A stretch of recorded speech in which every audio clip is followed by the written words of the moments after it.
প্রেমিকাকে ভিডিও কলে রেখে চিকিৎসক অনিক না ফেরার দেশে। মানুষ শুধু খারাপটাই দেখে, খারাপ হওয়ার পিছনে যে ভূমিকাটা থাকে এটা কেউই দেখে না। আমার স্বামী আছে, সন্তান আছে, কেন আমি কিয়া করলাম, কেন এই কেনটা কেউ কখনো দেখে না, কেন করছি এটাই সবাই জিজ্ঞাসা করে। আমি যে রিপোর্টার কথা বলছি আমি হয়তো স্ক্রিনশটও দিয়ে দিব। এই ছেলেটাই তো সেই ছেলেটা? জি জি, ওই ছেলেটা সেই ছেলে, ডাক্তার অনিক। জি, কথা হইলে আমি ওনাকে আবারও বললাম যে আমার সঙ্গে কথা বলতে গেলে আপনার কিন্তু অনেক স্যাক্রিফাইস করা লাগবে, আমার স্বামী আছে, বাচ্চা আছে।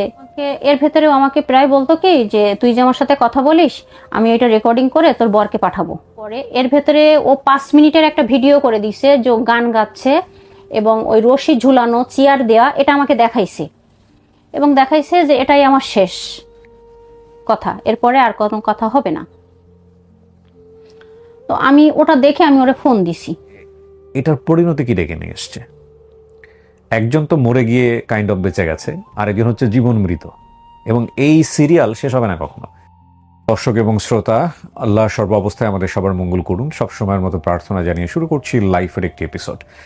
যেই গেস্টকে আপনারা এই মুহূর্তে দেখতে পাচ্ছেন উনি এসছেন সেই সুদূর সাতক্ষীরা থেকে, এবং উনি সম্ভবত নিজেই আমাদের সঙ্গে যোগাযোগ করেছিলেন কিছুদিন আগে।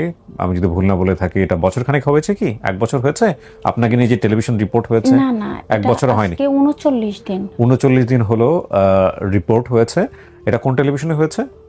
সময় টিভিতে, আর টিভিতে, এবং এবং বেশ আরো কিছু চ্যানেলে হয়েছে। সব বৈশাখী, হ্যাঁ, আমি একটা লিংক পেয়েছি একটু আগে, আমি একটু জাস্ট আপনাকে লিংকটার কথা বলি। বৈশাখী টেলিভিশনের, এটা আপনারা এখানে গেলেই পাবেন।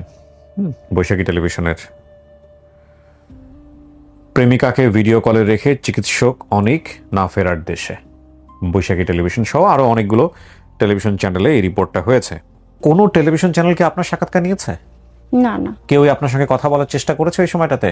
আমরা নাকি আপনি সাক্ষাৎকার দেননি? বলতে পারবো না, কারণ আমি টোটালি অফ ছিলাম। ওকে, সো আপনি কোথাও আপনার কোনো কথা যায়নি এখন পর্যন্ত? এটা আপনার কথা বলছেন আপনি? জি জি। সো এই ব্যক্তিটি, মানে সেই প্রেমিকা যার কথা বলা হয়েছে, তিনি হচ্ছেন সে। আপনি তো এসে রাইট, আমি যদি ভুল না বলে থাকি। আমি আসলে বিস্তারিত কিছু জানি না এখন পর্যন্ত। আমার ছবিও দিয়েছে। হ্যাঁ, আপনার ছবিও দিয়ে দিয়েছে। তো আপনি তো সরাসরি আমাদের সঙ্গে যোগাযোগ করেছিলেন আপনার বক্তব্য দেওয়ার জন্য। উনি আমাদের বক্তব্য দেওয়ার জন্য সরাসরি যোগাযোগ করবার পর আমি আজকে তার সামনে বসেছি। আমি পুরো ঘটনাটা শুনবো, এবং এই ঘটনা শোনার আগে আমি আবার বলে নিচ্ছি আমার কনফেসের জায়গা থেকে, আমি শুধুমাত্র বৈশাখী টিভি নিউজের এই 6 মিনিট 24 সেকেন্ডের যে রিপোর্টটা আছে এটা দেখেছি। আমি আদ্যবন্ত আসলে কিছুই জানি না। আমি পুরো গল্পটা জানার চেষ্টা করব। এই গল্প যে এখানে তুলে ধরা হচ্ছে সেটা মূলত ওনার পুরো লাইফ স্টোরি, এবং ডেফিনেটলি এই পার্টটাকে গুরুত্ব দিয়ে। সো আমি আর কথা বাড়াচ্ছি না। নাম? মোসাম্মদ মুন্নি পারভীন। বয়স? বয়স আপনার 29 বছর বয়স। আপনার জন্ম জেলা সাতক্ষীরা? জি। সাতক্ষীরার কোথায় এটা? সাতক্ষীরা কালীগঞ্জ থানা। তো মুন্নি, আপনি শুরু করেন। আমার বাবা মারা যায় 2001 সালে। আমরা তখন 2টা বোন। তো আমার বাবা একটা কলেজে চাকরি করতো। তো বাবা মারা যাওয়ার পরে 2টা বোনকে নিয়ে, তখন আমিও ছোট, আমার বোনটাও ছোট, আমার মায়ের বয়সও খুবই কম। আপনি কি বড় ছিলেন বন্ধুর মধ্যে? না, আমি ছোট ছিলেন। জি। যখন মারা যায় তখন দুজনে অবিবাহিত আপনারা? জি জি জি। তারপর বাবা মারা গেছে 26 বছরে পড়ছে, 2001 সালে মারা গেছে। তাহলে আমি ছোট সেই সময়। আমি এটা বলতে পারি, আমার বাবার ছবি যদি না থাকতো তাহলে হয়তো আমার ওইভাবে কোনো কিছু, বাবার চেহারাটা মনে পড়তো না ওইভাবে। ওখানে আমার বাবা যে কলেজে চাকরি করতেন, ওখানকার যে কলেজের যে ছিলেন, উনি ছিলেন বস্ত্রমন্ত্রী, আপনার মনসুর সাহেব। উনি থেকেই আমার বাবা মারা গেছে এটা দেখে, যে আসলে উনি তো মারা গেছেন আর উনি খুব ভালো লোক ছিলেন, তাই 2টা মেয়ে নিয়ে আমার মা যাবে কোথায়, এটা দেখে উনি আমাদের বাসায় যাওয়ার পরে আমার মাকে বললো কি, আচ্ছা ঠিক আছে, তুমি টেনশন করো না, মাহমুদের ওই চাকরিটা আমি তোমাকে দেব, কারণ তোমার যদি ছেলে হইতো তাহলে আমি ছেলে 2টা নিয়ে মানুষ করে দিতে পারতাম, তা আসলে তো মেয়ে, আমার পক্ষে তো সম্ভব না, তা আমি চাকরিটা তোমাকে দেব, তুমি সেই ক্ষেত্রে চাকরিটা করে মেয়ে 2টো মানুষ করো। এটা আপনার এলাকার মন্ত্রী বলেছে? জি জি। ওকে। সেখান থেকে আমার মা চাকরি করতো, ভালোই ছিল এক কথায়। আমার বড় বোনটার বিয়ে হয়েছে, আমার বোনাই ডিজিএফআইতে চাকরি করতো, উনি রিটায়ার্ড হয়ে গেছে। বোনের বিয়ে হয়েছে, তা আমার দুলাভাইয়ের পোস্টিং খুলনাতে। আচ্ছা। তো আমি খুলনাতে আসি, থাকতে থাকতে বোনের বাচ্চা হবে, এ কারণে আমি বেশ কয়েকদিন আসি ওখানে। এমন তো অবস্থায় আমার বোন অসুস্থ হয়ে গেল, সিএমএস এ ভর্তি করা হয়েছে। হওয়ার পরে ওখান থেকে আমি প্রতিদিন বাসার থেকে ভাত নিয়ে আসি।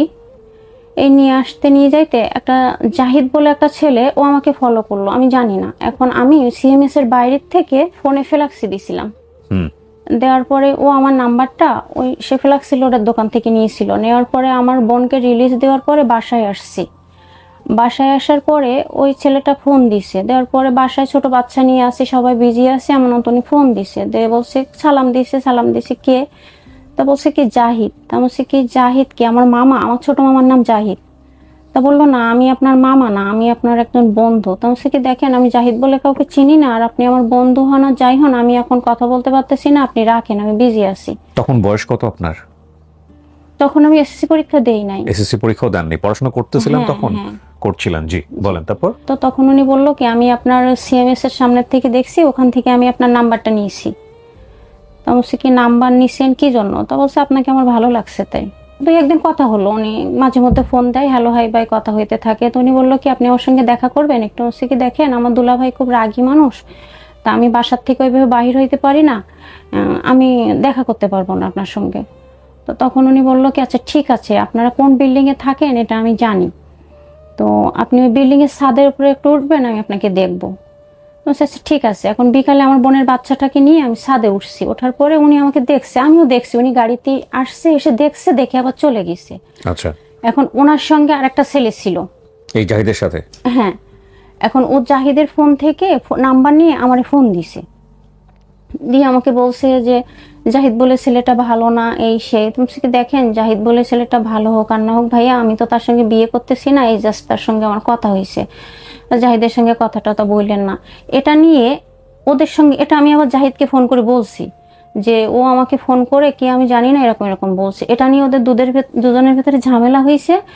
ঝামেলা হওয়ার পরে এটা কোনো প্রকার সিওর কাছে যেয়ে কথাটা আমার বোনের দুলাভাইয়ের কাছে আসছে, এবং আমার দুলাভাই ভাইকে রীতিমতো কিছু কথাও শোনাইছে অফিস থেকে, যে আপনার শালিকে বাসায় নিয়ে আসছেন, আপনার শালি এবং ওই ছেলেটা যে আরেকটা ছেলেও বলছে জাহিদের সঙ্গে রিলেশন আছে, এই সেই। এখন জাহিদের ওদের তো পারমিশন লাগে বিয়ের, জাহিদের তখন বিয়ের পারমিশন দেয় না। মানে জাহিদও কি ক্যান্টনমেন্টে কাজ করতো? জি জি, ও ওখানেই চাকরি করতো।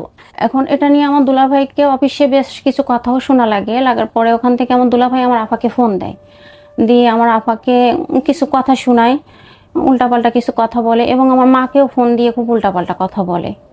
বলার পরে তখন আমার মা আমাকে ফোন দিয়ে বলে, এবং আমার বোনকেও ফোন দিয়ে বলে আমি বাসায় এসে যেন তোমার বোনকে না দেখি।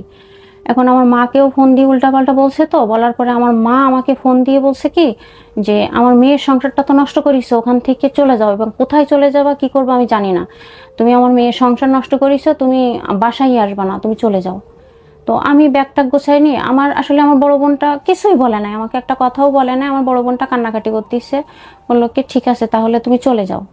তো আমি ব্যাগটা গোছাই নিয়ে চলে আসছি। আসার পরে ভাবতেছি যে আসলে আমার তো এরকম কোনো কারোর সঙ্গে রিলেশনও নাই, এবং ওই সময় থেকে আমি আর জাহিদকে ফোনে পাই নাই, যে পরবর্তীতে আমি ফোন দিয়ে তার এই কথাটা বলবো যে আসলেই তো তোমার সঙ্গে আমার কিছুই হয় নাই, জাস্ট তুমি দেখলা এটা নিয়ে কি হইলো, যে সেটা শুনবো তার কাছে, সেটাও শুনতে পারি নাই যে আসলে ব্যাপারটা কি হয়েছে। আমি জাহিদকে আর ফোনে পাই নাই। না পাওয়ার পরে আমি ওখান থেকে খুব আসলে যাব কোথায় এটা ভাবতেছি, ভাবতে ভাবতে সাতক্ষীরাতে আমার মামার বাড়ি, আস্তে আস্তে সন্ধ্যা হয়ে গেছে, তা আমার মামার বাড়িতে আমি আসছি।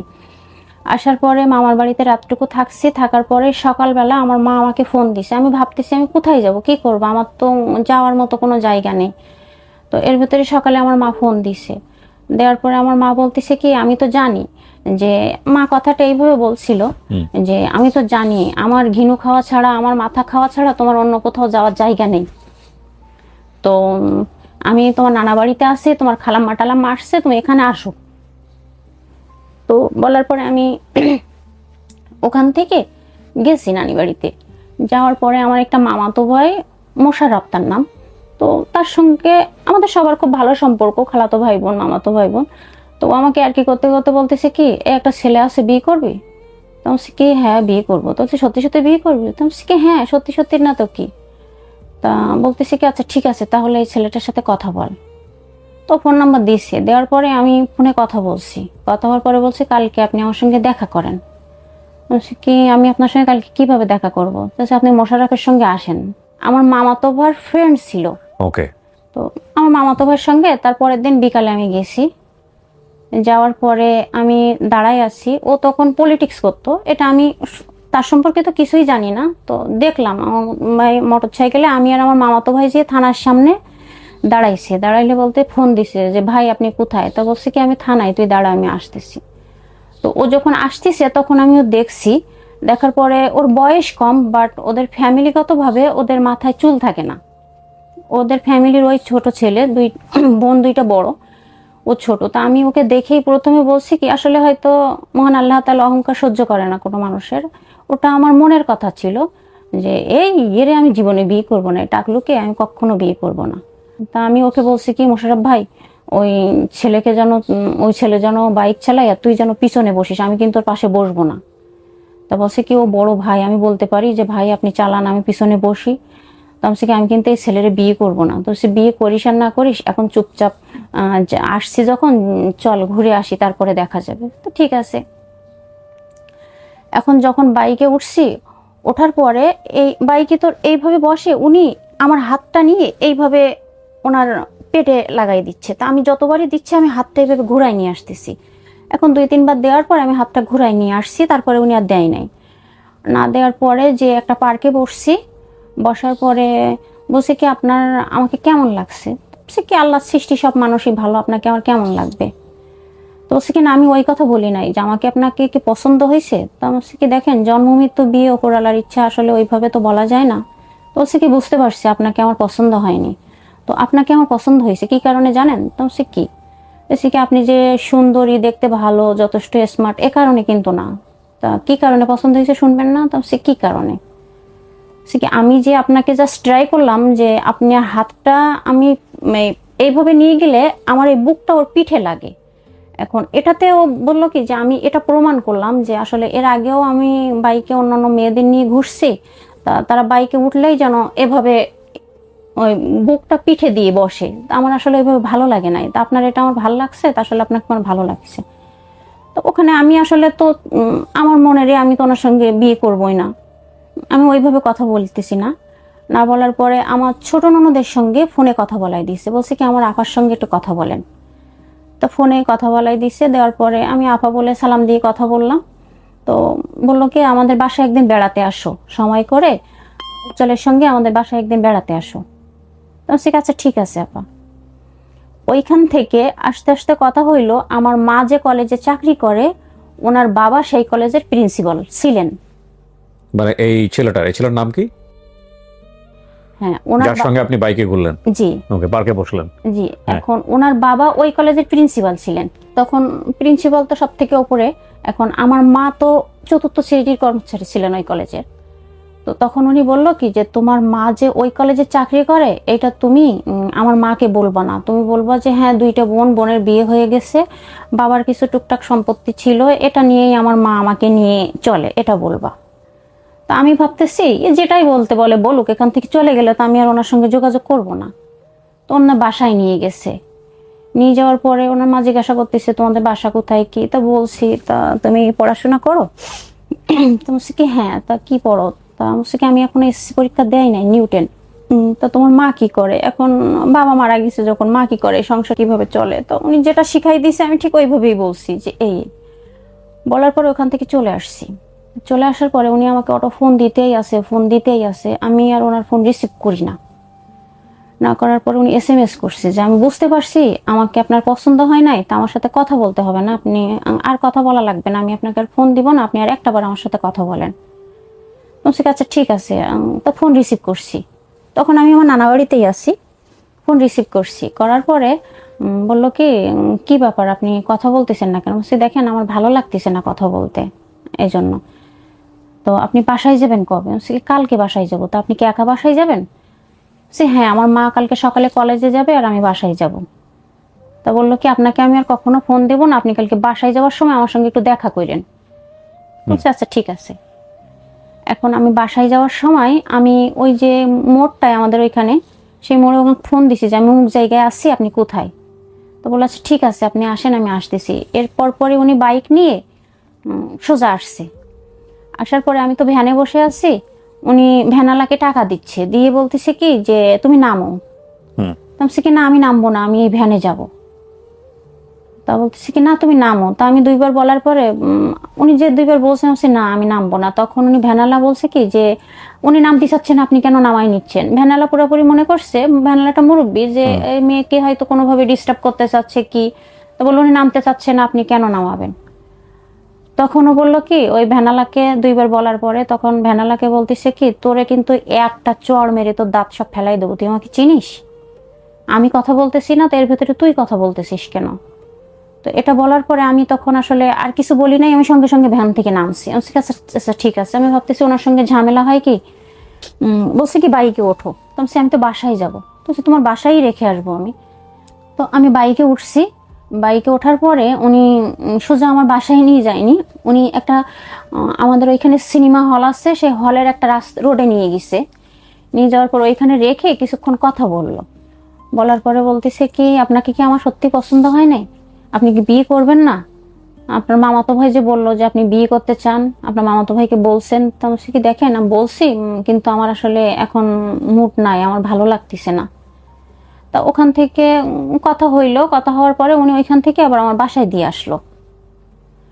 বাসায় দিয়ে আসার পরে এর ভেতরে উনি যে 10বার ফোন দেয়, আমি 1বার ফোন রিসিভ করি। এবং উনি প্রচুর SMS করতে থাকে যে উনি আমাকে খুব ভালোবেসে ফেলছে। এখন একটা কথা কি, একটা মানুষের সঙ্গে 1 দিন 2 দিন কথা বলতে বলতে তার ভেতরে যদি ভালোবাসা নাও থাকে তা হয়তো তৈরি হয়ে যায় তার প্রতি। সেম আমারও ওই সিমটা কাজ করলো, সে এত খেয়াল রাখে, এত করে। আমি ফোন রিসিভ না করলে আমার মামাতো ভাইকে ফোন দিয়ে ফোন রিসিভ করায়। এবং এর ভেতরে এইভাবে চলতে থাকলো 2-1 মাস। কথা মাঝে মধ্যে হয়। এমন তো অবস্থা আমার মা আবার একদিন নানু বাড়িতে গেল। আমার নানি সম্ভবত অসুস্থ হয়েছিল, তাই গিয়েছে। যাওয়ার পরে ওই দিন রাত্রে আমি বাসায় একা। উনি অনেক ফোন দিচ্ছে, আমি ফোন রিসিভ করতেছি না। তো রাত 1টা-1:30টার সময়, আমি অবশ্য ঘুমাই নাই, রাত 1টা-1:30টার সময় আমার নানি বাড়ি যেয়ে আমার ওই মামাতো ভাইকে উঠাই নিয়ে এসে ও ভাবছে কি যে আমার বাসায় হয়তো আমার মা বাসায় নেই, আমার বাসায় হয়তো অন্য কেউ আছে, কারণ আমি ফোনটা রিসিভ করতেছি না। তো উনি যখন আমার বাসায় আসছে, আসার পরেও আমি ফোন রিসিভ করিনি, অটো ফোন দিচ্ছে। আমি একটা ফোনে আসিফির গান শুনতেছিলাম। আর আমার মাথার ভেতরে শুধু ওই কাজটাই করতেছিল যে আমি কোথায় যাব, কি করবো। এর ভেতরে আমার মা কিন্তু আমার সঙ্গে ভালো ব্যবহার করে, ব্যাপারটা কিন্তু এমন না। যে ওই আমার বোনের বাসায় ওটা নিয়ে অশান্তি হচ্ছে, আমার বোনকে নিয়মিত কথা শোনায়, এটা নিয়ে বাসায় কম বেশি অশান্তি আছে। তো মনে মনে ভাবতেছি ও ফোন দিচ্ছে, আমার ফোন রিসিভ করার কোনো নেই, ফোন দিচ্ছে দিতেই থাকতেছে। এর ভেতরে ওই জানালার একটু এরকম একটু হালকা আছে, ছিদ্র আছে, ওখান থেকে উনি খেয়াল করছে যে রুমে কেউ আছে কি, আমি একা আছি। তখন সে রাত্রে আমি বেগুন ভাজি করছিলাম আর আলু ভর্তা করতেছিলাম, ভাত খাবো তাই। তো তখন উনি ওইখান থেকে দেখে আমাকে SMS করলো যে বেগুন ভাজি আলু ভর্তা আমার খুব পছন্দ। এটা দেখে পর আমি লাফায় উঠছি, কি রে এই রাত্রে আমি যেটা করতেছি এটা সে কেমনে জানলো। তখন আমি এই সাইডে তাকাই দেখলাম, কিন্তু আমি এটা বুঝতে পারছি যে উনি নিশ্চয়ই আমার রুমের আশপাশেই আসছে। তখন উনি যেই ফোন দিছে আমি সে রিসিভ করছি। আমি কি আপনি কোথায়। তা বলছে কি আমরা তো আমি তোমার বাসায়। তা আমার মা বাসায় নেই, আবার ওই তখনও কিন্তু আমরা ভাড়া বাসাতেই থাকি, আমার নানা বাড়ি সে বাড়ি কমপ্লিট হয় নাই। তো আমি তো এটা ভয় পেয়ে গেছি যে পাশে আরেকটা ভাড়াটিয়া আছে, এই রাত্রে যদি একটা ছেলে আমাকে খোঁজ করতে আসে বাসায়, তাহলে তো আমার এমনি তো অশান্তি শেষ নেই, তাতে তো এটা যদি শুনে আমার মা তো আমার এক শেষই করে দেবে। আমার তখন এটা ভয় হচ্ছে, তুমি দরজা খোলো। তা তখন আমি কে কে আসছেন।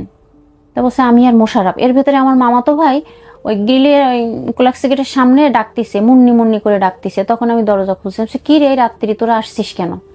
তা আসলে ভাগ্য ভালো যে ওই দিন গেটের চাবি ছিল অন্য ভাড়াটিয়ার কাছে, আমার কাছে গেটের চাবি ছিল না। আর যে ভাড়াটিয়া ছিল ওনার কাছে ছিল। তো আমি এত রাত্রি আসছিস কেন। তা বলছে কি তুই ভাই ফোন রিসিভ করতেছিস না কেন। আমি আচ্ছা আমি ফোন রিসিভ করতেছি, তোরা যা। তা বলে চলে গেছে। আমি ফোন রিসিভ করছি, সেখান থেকে তার সঙ্গে আমার নিয়মিত কথা হইতে থাকে। এবং তার টেক কেয়ার এত ভালো ছিল সেটা আর বলে বোঝানো যাবে না। এখন সে বলল কি যে তোমার আমার বিয়েটা আমার বাসার থেকে মানবে না, কারণ তাদের তুলনায় হিরো আর জিরো যেমন বলে ঠিক তেমনই ব্যাপার। তো কি করব, তার প্রতি আমারও একটা আন্তরিকতা এসে গেছে। এবং এর ভেতরে একটা কথা বলি, এর ভেতরে হঠাৎ করে আমি একদিন অসুস্থ হয়ে গেছি। এইসব টেনশন করতে করতে আমি একটু টেনশন করলে আমার প্রেশার লো হয়ে যায়। এটা সে জানতে পেরে আমার মামাতো ভাইকে দিয়ে সে দুনিয়ার ফল ডিম এইগুলো সে পাঠাই দিছে যে প্রেশার লো হয়ে গেছে, যখন স্যালাইন দিচ্ছে তাহলে এইগুলো খাইলে সে দ্রুত সুস্থ হবে। এক কথায় যেভাবে আমাকে টেক কেয়ার করলে হয় সব দিক থেকেই। তো আমি ভাবছি আসলে মানুষের সৌন্দর্য দিয়ে তো সবকিছু হয় না, মানুষের মনটা তো অনেক বড় কিছু। তো সে যখন আমার সঙ্গে এভাবে আসে আমাকে টেক কেয়ার করতেছে, তাহলে বিয়ে করি। তো বললো কি, দেখো আমি তো একটা বাবার একটা ছেলে, আমি যদি তোমাকে বিয়ে করি তাহলে একটা সময় মেনে নিবেই, আমার ফ্যামিলিতে আমাকে সবাই খুব ভালোবাসে। তা ঠিক আছে, চলো তাহলে বিয়ে করি। তো এরকম করলে একটা ছেলে ওরই পরিচিত বলছে কি, অমুক দিন বিয়ে করব, তোমার মা কলেজে যাওয়ার পরে তুমি বাহির হবে। নিজেরা নিজেরা বিয়ে করবেন? হ্যাঁ, এর ভেতরে আরেকটা কথা, এর ভেতরে কিন্তু আমি কয়েকবার নাও বলছি। তো না বলার পরে সে আমাকে এটা বলছে যে তুমি যদি আমাকে বিয়ে না করো, তো ওই যে কলেজটা আছে, কলেজের পাশেই আমার বাসা, আমার বাসার থেকে 2 মিনিট লাগে কলেজে হেঁটে যাইতে।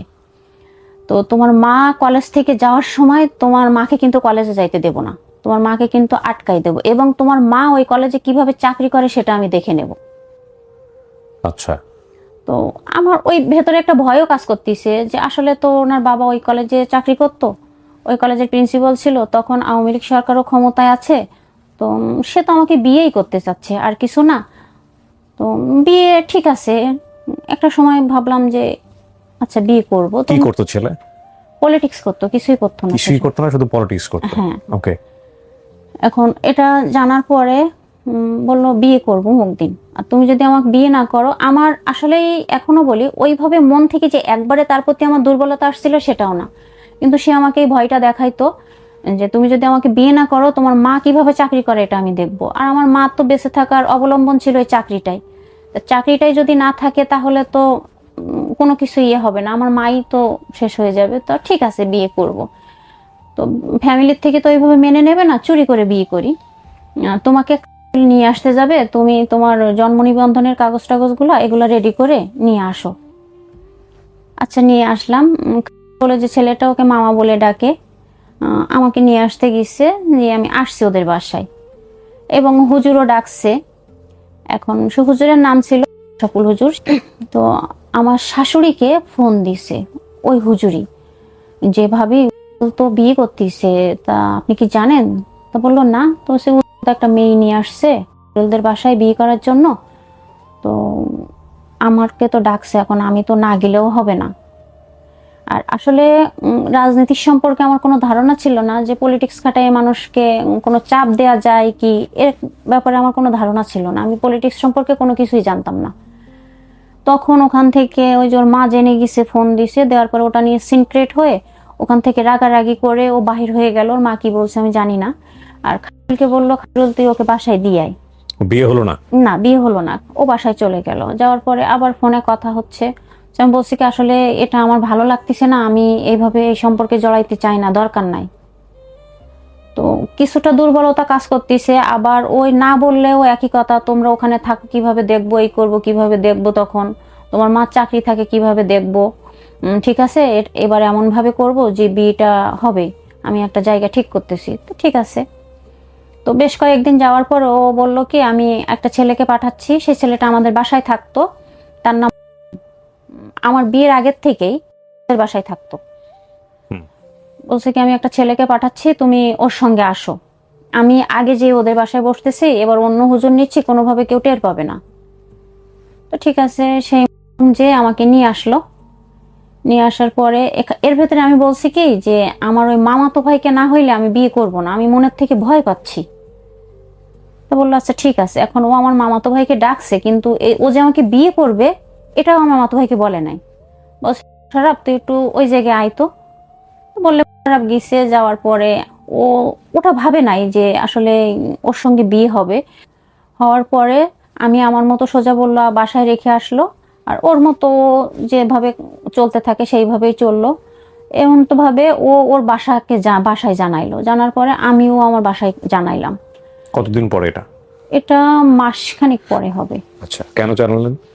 জানাইছি ওর বড় বোন ঢাকাতে থাকে, তো ওর বড় বোনের সঙ্গে ও জানাচ্ছে ওর বড় বোন ঢাকা থেকে বাসায় আসলে তখন এই বিয়ের অনুষ্ঠানটা করবে। এখন তখন তো জানাইতেই হবে। তো তখন ও বললো আচ্ছা ঠিক আছে, আমার বড় বোন আসছে যখন বড় বোনকে জানাইছি, আর তুমি তোমার বাসায় জানাও। তো তখন আমি আমার মাকে জানাইছি। জানানোর পরে আমার মা একে একে খোঁজ নিয়ে দেখে এবং সবাই বলতেই থাকে, এবং আমার এক মামাই আমার মাকে বলে, তুই যে ওর সঙ্গে মেয়ে বিয়ে দিবি, ও তো কিছুদিন আগেও একটা মেয়েকে মোটরসাইকেলের পিছনে নিয়ে নিয়ে ঘুরছে, তাকে হোটেলে নিয়ে খাওয়াইছে, ওর সঙ্গে মেয়ে দিস না। আর ও গুন্ডা টাইপের ছেলে, ও রাজনীতি করে, ভালো না, ওকে তুই মেয়ে দিস না। কয়দিন পরে ওর তো প্রভাব আছে, তোর পাশে তো কেউ নাই, কয়দিন পরে দেখা যাবে তোর মেয়েকে মারধর করে ও বাসায় উঠাই দেবে, তোর পিছনে তো কেউ নাই যে তোকে হেল্প করবে, তুই ওকে মেয়ে দিস না। তো এটা আমার মা বাড়ি এসে আমাকে বলে। তো বললেও কি, আমি তো, আমার বিয়ে তো হয়ে গেছে, আমি আর ওই ব্যাপারটা ওইভাবে মাথায় নেই না। তা বলছে কি না, আমি ওকে বিয়ে করব। তুমি তো আমাকে বলছিলা, তখন আমি ওই কথাটা বলি, তুমি তো আমাকে বলছিলা যে আসলে আমি তোমার মেয়ের সংসার ভাঙছি, আমার যেখানে মন চাই সেখানে। তো এটা আস্তে আস্তে আমার মা, আমার যে বিয়ে হয়ে গেছে এটা কিন্তু আমার আজকে হয়তো আমার দুলাভাই যদি এটা দেখে তাহলে হয়তো জানতে পারবে যে আমার তার সঙ্গে আগে বিয়ে হয়েছিল। ও পরবর্তীতে আবার বিয়ে দেওয়া হয় আপনাদের? জি জি। এখন ওইভাবে বিয়ে হইল। বিয়ে হওয়ার পরে ছিলাম অল্প কিছুদিন ভালো ছিলাম। ভালো ছিলাম বলতে আমার হাজবেন্ড যে আমার প্রতি যে ভালোবাসাটা ছিল, সেই ভালোবাসাটা পুরাটা উল্টে গেল। কিভাবে? সে পলিটিক্স করতো, এখন সে পলিটিক্স আগেও তো করতো, কিন্তু সে পর্যাপ্ত আমাকে ফোনে টাইম দিত, SMS করতো, গার্লফ্রেন্ড বয়ফ্রেন্ডের ভিতরে যেভাবে কথা হয় সে আমাকে সেইভাবে সময় দিত। কিন্তু বিয়ের পর থেকে সে হয়তো দুপুরে একবার আমাকে ফোন দিছে যে আমি বাসায় আসবো না, তুমি খেয়ে নিও। আর রাত্রে এমনও রাত হচ্ছে যে সে ভোরবেলা বাসায় আসতেছে, এমনও 12টা 1টা 2টার সময় বাসায় আসতেছে, তার সময়ই নেই। তখন আমি বললাম কি যে আপনি তো আগে এমন করতেন না। আগে আমি ডাইরেক্ট বললাম যে আপনি তো আগে আমাকে সময় দিতেন, SMS করতেন, এই SMS গুলো দেখেন তো, এই SMS গুলা কি আপনার? যে তুমি যদি আমার সাথে কথা না বলো আমার দম বন্ধ হয়ে আসে, এই সেই, এগুলা কি আপনার SMS? তো বলছে কি হ্যাঁ আমারই SMS। তাহলে আপনি এখন আমাকে সময় দেন না, আমার সাথে কথা বলারও সময় নেই, আমি বাসায় একা একা, আমার আসলে। তো তখন সে বলে কি যে তখন তো আমার একটা টেনশন ছিল যে তুমি আমার হবা কিনা, আর এখন তো আমি কোনো টেনশনই নেই, আমার বাসায় আসো। তো এভাবে আমি যদি তাকে বলি যে আমি আজকে একটু আমার শপিং এ যাওয়ার প্রয়োজন আছে, নিয়ে যাবেন? তা হ্যাঁ নিয়ে যাবো বিকালে, তুমি বিকালে রেডি হয়ে নিও। আমি বিকালে রেডি হয়ে বসে আছি, তার একটা ফোন আসছে, আমি এখন নিয়ে যাইতে পারবো না, তুমি চলে যাও, কাউকে নিয়ে তুমি চলে যাও, আমার বাসায় হেল্পিং হ্যান্ড আছে, কি পাশে আমার একটা ভাড়াটিয়ার মেয়ে আছে, তুমি ওকে নিয়ে চলে যাও। তো তখন আমি আমার ননদকে ফোন দিয়ে, আমার ছোট ননদকে ফোন দিয়ে খুব কান্নাকাটি করতাম। আমার ভেতরে তখন ইমোশনাল কাজ করতো, খুব কান্নাকাটি করতাম। তা আপা বলতো কি, আমি এবং বলতাম আপা আমি থাকবো না, আমি চলে যাব। তা আপা বললো জীবন নিয়ে সিনিমিনি খেলো না, বিয়ে তো হয়েই গেছে, তো তোমার বাবা নেই, মা অনেক কষ্ট করে বিয়ে দিছে, ধৈর্য ধরো, ঠিক হয়ে যাবে আস্তে আস্তে। এভাবে সে ঠিক হয় না।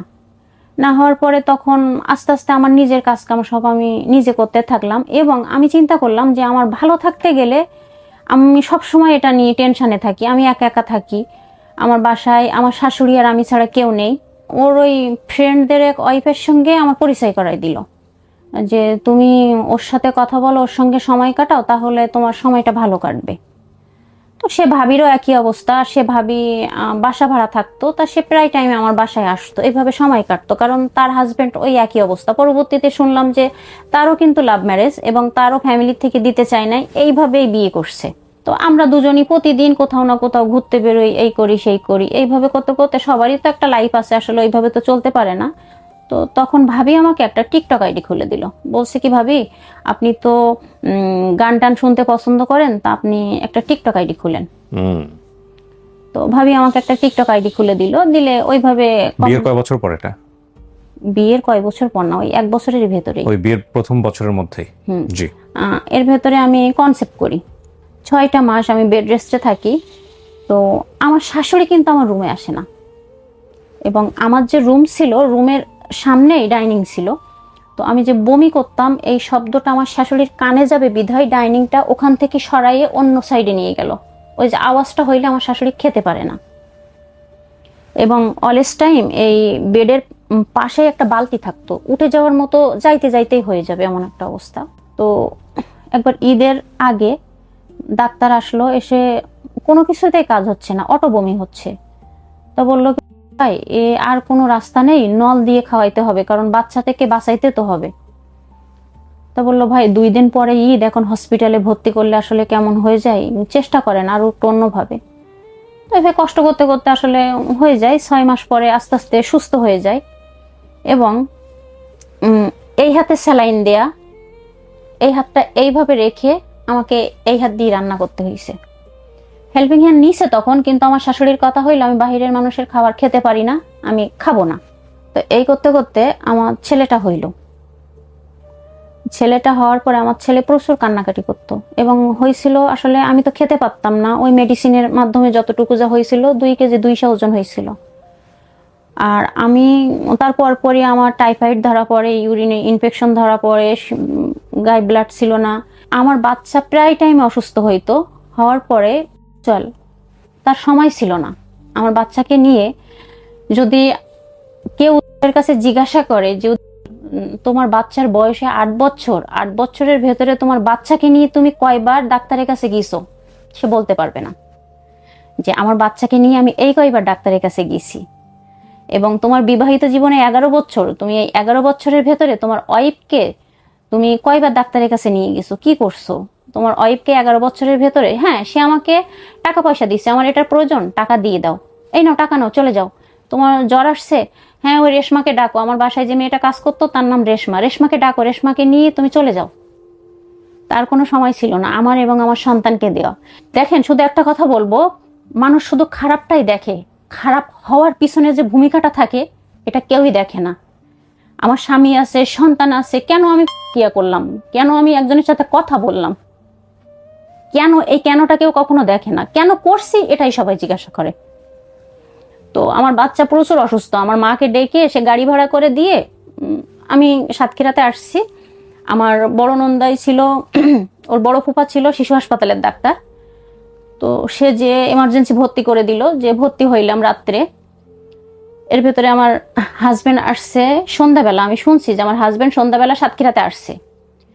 সে মেহমানের মতো ঠিক রাত 8টার দিকে আমার বাচ্চাকে দেখতে গেল, যে দেখে আমার বাচ্চার ক্যানাল পড়ানো ট্রিটমেন্ট চলতেছে। সে জাস্ট 2-5 মিনিট থেকে সে মেহমান দেখতে আসছে আমার বাচ্চাকে। সে যে আমার বাচ্চাকে ভালোবাসে না সেটা কিন্তু বলবো না, তার কিন্তু বাচ্চার প্রতি প্রচুর ভালোবাসা আছে। তো ওখানে ওই 2-1 মিনিট দেখে সে চলে গেল তার বোনের বাসায়, তার বোনের বাসা সাতক্ষীরা, তার বোনের বাসায় চলে গেল। যে আমাকে বললো কি আমার সকালে খুলনায় একটা এমার্জেন্সি কাজ আছে, আমি সকালে খুলনাতে চলে যাবো। তো আচ্ছা ঠিক আছে। তোর একটা ভালো গুণ ছিল কি, আপনি যতই যাই বলেন না কেন চুপ, আমার ভুল হয়ে গেছে এটুকু বলে চুপ। আপনি যতই চিল্লাপাল্লা করেন, ওর সঙ্গে কখনো আমি গ্যাঞ্জাম করে পারি নাই, কারণ ও গ্যাঞ্জাম করতোই না। ও চিল্লাপাল্লা করলে আমার ভুল হয়ে গেছে, বাসার থেকে চলে যাচ্ছি, এরকমই করতো। তো এই করতে করতে আমি টিকটক আইডি আবার ওপেন করি, এবং ফেসবুকে ঢুকে আমি আবার অ্যাক্টিভ থাকার চেষ্টা করি। আমার মন খারাপ লাগে, কারণ আমার হাজবেন্ড টোটালি আমাকে সময় দেয় না, আমার বাচ্চাকেও সময় দেয় না। অসুস্থ হইলো, ওই যে বললাম, আমার হাজবেন্ড বলতে পারবে না যে আমি তার বাচ্চাকে, এবং আমার হাজবেন্ড এটাও বলতে পারবে না যে আমি আমার বাচ্চার বয়স পর্যন্ত তার ড্রেস কিনে দেওয়া কি পারে না। দেখেন আরেকটা কথা বলি, আমার হাজবেন্ড বলে কি, আমি তাকে বলি যে আমারও তো মন চায় আমার স্বামী হাতে করে কিছু কিনে দেখ। আমার মনে হয় প্রত্যেকটা মেয়ে চায় তার স্বামী ভালোবেসে হাতে করে কিছু কিনে দেখ। আমার বার্থডেতে বলেন, আমার ম্যারেজ ডেতে বলেন, আমার বোনও আমাকে ওকে বলছে, ভাইয়া জানেন ছোট ছোট জিনিস, একটা 3 পিস একটা ফুল যদি আপনি মুন্নিকে গিফট করেন, তা মুন্নি এই সামান্য একটা জিনিসে আপনি যে তাকে দেন না তা কিন্তু না। আমার যদি ভাইয়া 1000 টাকার প্রয়োজন হয়, সে চাইলে আমাকে 5000 টাকা দিচ্ছে, যে চাও তোমার যেটা খুশি সেটা কিনে নিয়ে আসো। কিন্তু আমার ভেতরে একটা আক্ষেপ থেকে যায় যে আমার স্বামী আমাকে একটা ভালোবেসে কিছু দেখ, আমার সন্তানের জন্য ঈদের সময় সে কিছু একটা কিনে নিয়ে আসুক, কিন্তু সেগুলা তার ভেতরে কাজ করে না। তো আমার বোন একদিন বলছে, ভাইয়া ম্যারেজ ডেতে আপনি যদি এখনো পর্যন্ত জানেন, আপনার ভাইয়া প্রত্যেক ম্যারেজ ডেতে আমি আপনার ভাইয়াকে গিফট করি, আপনার ভাইয়া আমাকে গিফট করে, আপনাদের তো বিয়ে হয়েছে বেশি দিন হয়নি, ওর বার্থডেতে ম্যারেজ ডেতে একটা 3 পিস দিলেন, একটা গোলাপ দিলেন, এতে সে খুশি থাকে, ভালো থাকে। তো আমার বোন বলে দেওয়ার পরে, সেটা সম্ভবত আমার ম্যারেজ ডের 1-2 দিন আগে আমার বোন বলছে, এবং আমার বাসায় ছিল। তো ওই দিন সে আমার জন্য একটা 3 পিস আর একটা গোলাপ নিয়ে আসছে। ওটাই শেষ, ওটাই শুরু। তারপরে কিন্তু তার আর মনে নেই, ওগুলা তার মনে থাকতো না। আর এগুলো ছোট ছোট আমার খুব লাগতো যে আসলে কি তার মনে থাকে না। এবং আমার বিয়ের পরে আমি তার বার্থডেতে আংটি তৈরি করে, হ্যাঁ তার টাকা দিয়েই তৈরি করছি, কিন্তু আমি তো মনে করে তৈরি করছি, তার টাকা দিয়ে আংটি তৈরি করে ধুমধাম করে বাসায় অনুষ্ঠান করে, তার ফ্রেন্ড সার্কেলদের দাওয়াত করে, তার মাকে দিয়ে আংটি পরাইয়ে আমি কিন্তু তার জন্মদিন পালন করছি। কিন্তু সে কিন্তু আজও পর্যন্ত কোনোদিন আমার জন্মদিন কবে সেও হয়তো তার মনে নেই, সেটা সে জানে না। জানলেও হয়তো তার অনেক মেধা খাটায় মনে করতে হবে, কখনো কোনোদিন আমার উইশ পর্যন্ত করে নাই। হ্যাঁ, তো এইভাবে আমি একটা সময় আমি 2021-এ তখন আমি আপনার ওই ইসে অ্যাক্টিভ হয়ে যাই, টিকটকে। টিকটকে আমি অ্যাক্টিভ হয়ে যাই এবং সেখান থেকে আমি নিয়মিত টিকটক করতে শুরু করি। টিকটক করতে শুরু করার পরে টিকটক বলতে আপনি কি ধরনের টিকটক করতেন? মানে ভিডিও করতাম, এমনি লিপ মিলাই ভিডিও করতাম। আচ্ছা আচ্ছা, ওকে। হ্যাঁ, ওই যে গানের সঙ্গে লিপ মিলাই ভিডিও করতাম। এগুলো আপনার হাজবেন্ড জানতো যে হ্যাঁ, জানতো। তার কোনো আপত্তি ছিল না, তার কোনো আপত্তি থাকবেই না তো, কারণ সে যদি আপত্তি করে তাহলে তো তার আমার পিছনে সময় দিতে হবে, কিন্তু সে তো আমাকে সময়ই দেয় না। তার কথা হইলো তোমার টাকার প্রয়োজন, তুমি কি খেতে চাও বলো, টাকা দিচ্ছি, কিনে নিয়ে আসো। মানে সে চাইতো যাতে আপনি তাকে পোক না করেন, ডিস্টার্ব না করেন, মূল কথা হচ্ছে এটা। এবং এটা আপনার কথা অনুযায়ী। হ্যাঁ, তার সেটা পছন্দ হইতো না, সে সেটা বলতো অবশ্যই যে এই চিল্লাপালার একটা সময় আমি কিছু বলতামই না। সে যদি ভোরবেলায় বাসায় আসতো তা সেটা নিয়ে, কারণ আমি অশান্তি করেও দেখছি, সেটাই কোনো কাজ হয় না। আমি টিকটক যেদিন প্রথম খুলি তার 4 দিনের মাথায় আমার হাজবেন্ডকে নিয়ে আমি ভিডিও করছি। আমার হাজবেন্ডের ভিডিও আমার টিকটকে অ্যাভেলেবল আছে। আমি ভিডিও করছি, এমন ভিডিও করতে করতে 21-এ ভিডিও শুরু করি, 22-এর দিকে এমন টিকটক করার পরে মোটামুটি ভালোই পাচ্ছিলাম আমি। সবাই লাইক কমেন্ট যথেষ্ট হইতো, ভিউ হইতো। এভাবে আমি টিকটকেই সময় দেই বেশিরভাগ টাইমে। তো আমি টিকটক শুরু করি 21-এ। আর এই যার সঙ্গে আমার রিলেশনটা, যেটা নিয়ে ঝামেলা হইলো, অনেক আমাকে মাঝে মধ্যে না, প্রায় প্রত্যেকটা ভিডিওতে ও আমাকে কমেন্ট করতে থাকতো এবং লাইক করতো প্রত্যেকটা ভিডিওতে। এবং আমার যে ভিডিওগুলো আছে 95% ভিডিও স্যাড ভিডিও, SMS করা শুরু করলো। এখানে একটা জিনিস আরেকবার একটু বলে নেই, এটা আমি শুরুতেই বলেছিলাম যে অনেকের কথা হচ্ছে, সেই অনেককে নিয়ে বৈশাখী টেলিভিশনের রিপোর্ট আছে, আপনারা চাইলে দেখে নিতে পারেন। আমি যে রিপোর্টার কথা বলছি, আমি হয়তো স্ক্রিনশটও দিয়ে দিব। এই ছেলেটা তো সেই ছেলেটা? জি, ওই ছেলেটা সেই ছেলে। ডাক্তার অনেক, ওকে আসলে ডক্টর ছিল? উনি প্যারামেডিক্যাল থেকে পড়ছে, এটা পরে প্যারামেডিক্যাল থেকে পড়ছে, ওকে ফাইন। প্রত্যেকটা ভিডিওতে কমেন্টস করতে, মানে ডাক্তারের তো এত সময় নাই যে ভিডিওতে গিয়ে কমেন্টস করবে। প্রফেশনাল ডক্টর, MBBS ডাক্তার ছিল না, এটা তো আমি জানতাম না। এবং ওনার চাচা দেখলাম, আসলে ওনার সম্পর্কে তো আমার ওইভাবে জানার কথা না, SMS করতে শুরু করলো যে আপনার এত কিসের কষ্ট, আপনি স্যাড ভিডিও কেন করেন। এইভাবে SMS করতে থাকলে 1 দিন 2 দিন দেখতে দেখতে আমি একদিন অ্যান্সার করলাম ওনাকে। তো বললো আপনার কিসের কষ্ট? তা হচ্ছে কি, আসলে আমার কোনো ওইভাবে কোনো কষ্ট নাই, জাস্ট আমার ভালো লাগা থেকে আমি করি। তো এভাবে কথা বলতে বলতে উনি আমাকে বেশ মাস 2 এরকম SMS হইতো মাঝে মধ্যে, নিয়মিত না, মাঝে মধ্যে। তো উনি আমাকে বললো কি যে আপনি যদি কিছু মনে না করেন তাহলে আমি কি আপনার সঙ্গে ফোনে কথা বলতে পারি? তা আমি বলছি কি, আমার সঙ্গে কথা বলতে গেলে আপনার অনেক কিছু স্যাক্রিফাইস করতে হবে, আমি বিবাহিত, আমার স্বামী আছে, আমার হাজবেন্ড আছে। তো বললো কোনো সমস্যা নেই, জাস্ট ফ্রেন্ড হিসাবে আমি আপনার সাথে কথা বলবো। আমি আপনার ভিডিও দেখে বুঝছি যে আপনার স্বামী আছে, সন্তান আছে, কারণ আপনার স্বামীকে নিয়ে, আপনার বাচ্চাকে নিয়ে তো আপনি ভিডিও পোস্ট করেন, আমি বুঝছি। তো আমি বললাম কি, আপনি আপনার নাম্বারটা দেন আমাকে, আপনি কোন টাইমে ফ্রি থাকেন আমাকে বলেন, আমি সেই টাইমে আমি আপনাকে ফোন দিব। তো বললো আচ্ছা ঠিক আছে, আমি এই টাইমে ফ্রি থাকি, আপনি এই টাইমে আমাকে ফোন দিয়েন। তো আমি একদিন ওনাকে ফোন দিলাম, উনি যে টাইমের কথা বললো সেই টাইমে আমি ওনাকে ফোন দিলাম। দেওয়ার পরে আমি বললাম যে আমার টিকটক আইডির নাম কিন্তু আরিয়ানের আম্মু। তো আমি বলছি আমি আরিয়ানের আম্মু বলছি। তা বললো আপনি বললে, উনি ফোনের লাইনটা কেটে দিয়ে উনি কল ব্যাক করলো। করার পরে কথা হইলো কেমন আছেন কি, কথা হইলে আমি ওনাকে আবারও বললাম যে আমার সঙ্গে কথা বলতে গেলে আপনার কিন্তু অনেক স্যাক্রিফাইস করা লাগবে, আমার স্বামী আছে, বাচ্চা আছে। তো বলছে হ্যাঁ, আমি বললাম তো, আমি দেখছি আপনার স্বামী বাচ্চা আছে, সমস্যা নেই, জাস্ট ফ্রেন্ড হিসাবে তো কথা বলতেই পারি, আপনার এত কিসের কষ্ট? তো আমি বলছি কি, দেখেন আমার ওরকম কোনো কষ্ট নাই। তো এইভাবে মাঝে মধ্যে কথা হইতে থাকতো। আপনার হাজবেন্ড কোথায় তখন? আমার হাজবেন্ড বাসায়। আমার হাজবেন্ড জানতো না বিষয়টা? না। ওকে। এবং আমার হাজবেন্ড জানতো না, আর আমার হাজবেন্ডের জানার কথাও না, কারণ আমার হাজবেন্ড তো সময়ই নাই। আমার হাজবেন্ড তো 24 ঘন্টার ভেতরে তো ওই 20 ঘন্টাই বাহিরে কাটাইতো, আর 5 ঘন্টা ঘুম, খাওয়া দাওয়া, এইগুলাই। তো এইভাবে মাঝে মধ্যে কথা হইতো, খুব বেশি যে কথা হইতো তা না। এবং তাকে কিন্তু আমি যে নাম্বার দিছিলাম, তাকে যখন আমি সময় পাইতাম তখন আমি হোয়াটসঅ্যাপে ব্লক খুলে তাকে ফোন দিলে সে আমাকে ফোন দিত। তার কিন্তু আমাকে ফোন দেওয়ার কোনো অপশন ছিল না।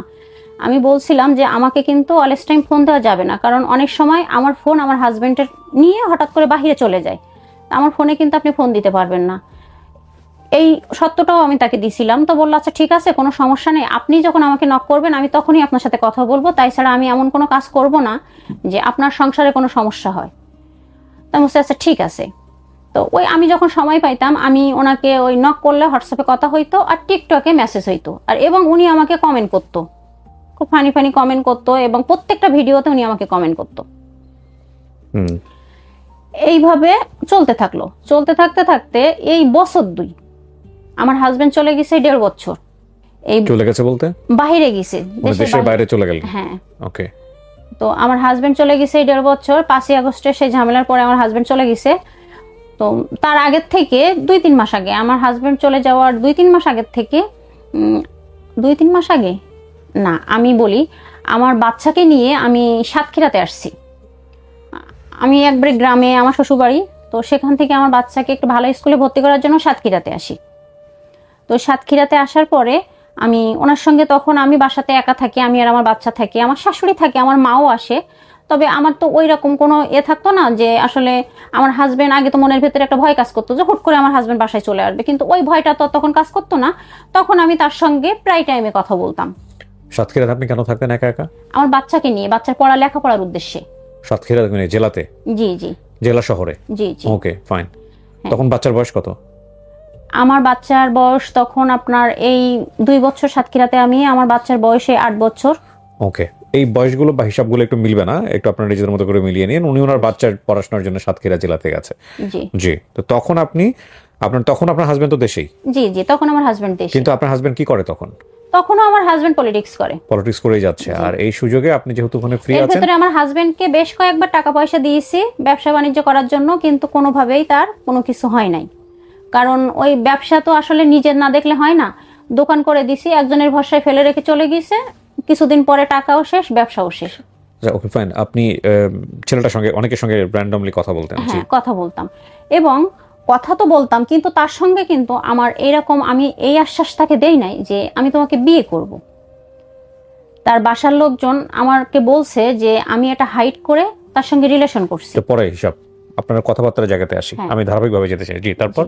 কথা বলতাম, এভাবে কথা বলতে বলতে হঠাৎ করে আপনার এইভাবে চলতেই থাকে। তার সঙ্গে আমার কথা হয়, প্রতিদিনই হয়, সেটা দিনে একবারও হয়, কোনোদিন 2বারও হয়, এরকম কথা হয় তার সঙ্গে। এই কথাগুলো বিষয়টা কি ছিল? আপনার সংসারের বিষয়গুলো, হ্যাঁ, আপনার আমি কি কষ্ট লাগার বিষয়গুলো? জি, আমি কি করি, কি অবস্থায়, কিসে কি, আমার বাচ্চা, এবং সে বাচ্চা খুব পছন্দ করতো।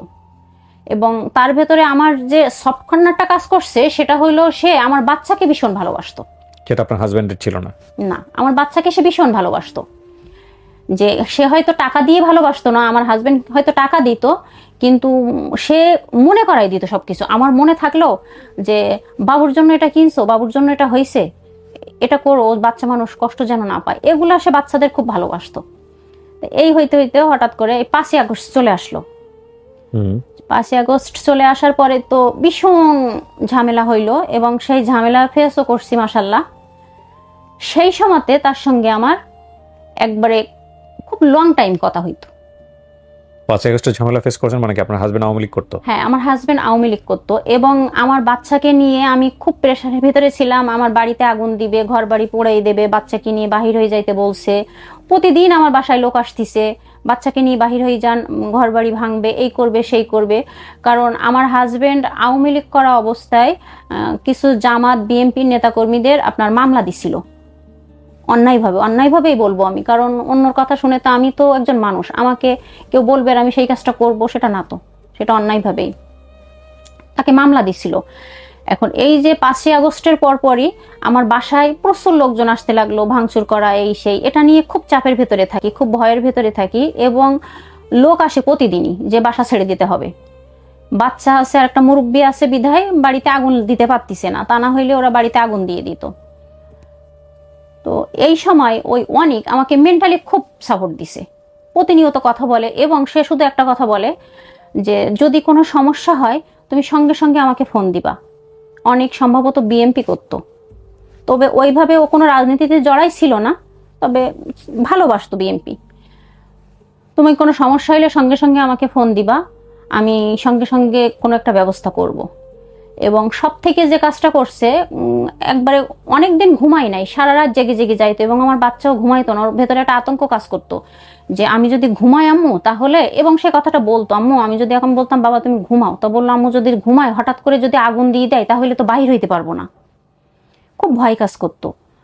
তো তখন ওই অনিকা আমাকে বলতো কি, দিনের পর দিন তুমি যদি এইভাবে না ঘুমাও তাহলে তো অসুস্থ হয়ে যাবা, তুমি ঘুমাও, আমি জেগে থাকি, যদি কোনো সমস্যা হয় তুমি সঙ্গে সঙ্গে আমাকে ফোন দিবা, আমি ফোন সবসময় কাছে রাখছি। এবং সত্যি সত্যি সে ওই সারা রাত জেগে থাকতো। আপনার হাজবেন্ড কোথায় থাকবে? পালায় পালায়? হ্যাঁ, পালায় পালায় বলতে আমার হাজবেন্ড ইন্ডিয়া চলে গেছিল। আচ্ছা। সে তখন ইন্ডিয়া চলে গেছিল। তো ওইভাবে সে কথা বলতেই থাকতো, আমাকে খুব সাপোর্ট করতো। সেখান থেকে তার সঙ্গে আমার যোগাযোগটা বেশি হয়, অনেকের সঙ্গে বেশি হয় এবং এক ধরনের ডিপেন্ডেন্সি তৈরি হয়, হ্যাঁ। Mental dependency. জি। এটা কি প্রেমের পর্যায়ে চলে যায় ওই সময়টাতে? ভালোবাসতেন দুজন দুজনকে? ভালো, হ্যাঁ, ওর প্রতি আমার ভালোবাসা কাজ করতো, আমি ওকে ভালোবাসতাম, আমার থেকে ও বেশি ভালোবাসতো, কারণ আমার তো পিছুটান ছিল, ওর তো কোনো পিছুটান ছিল না।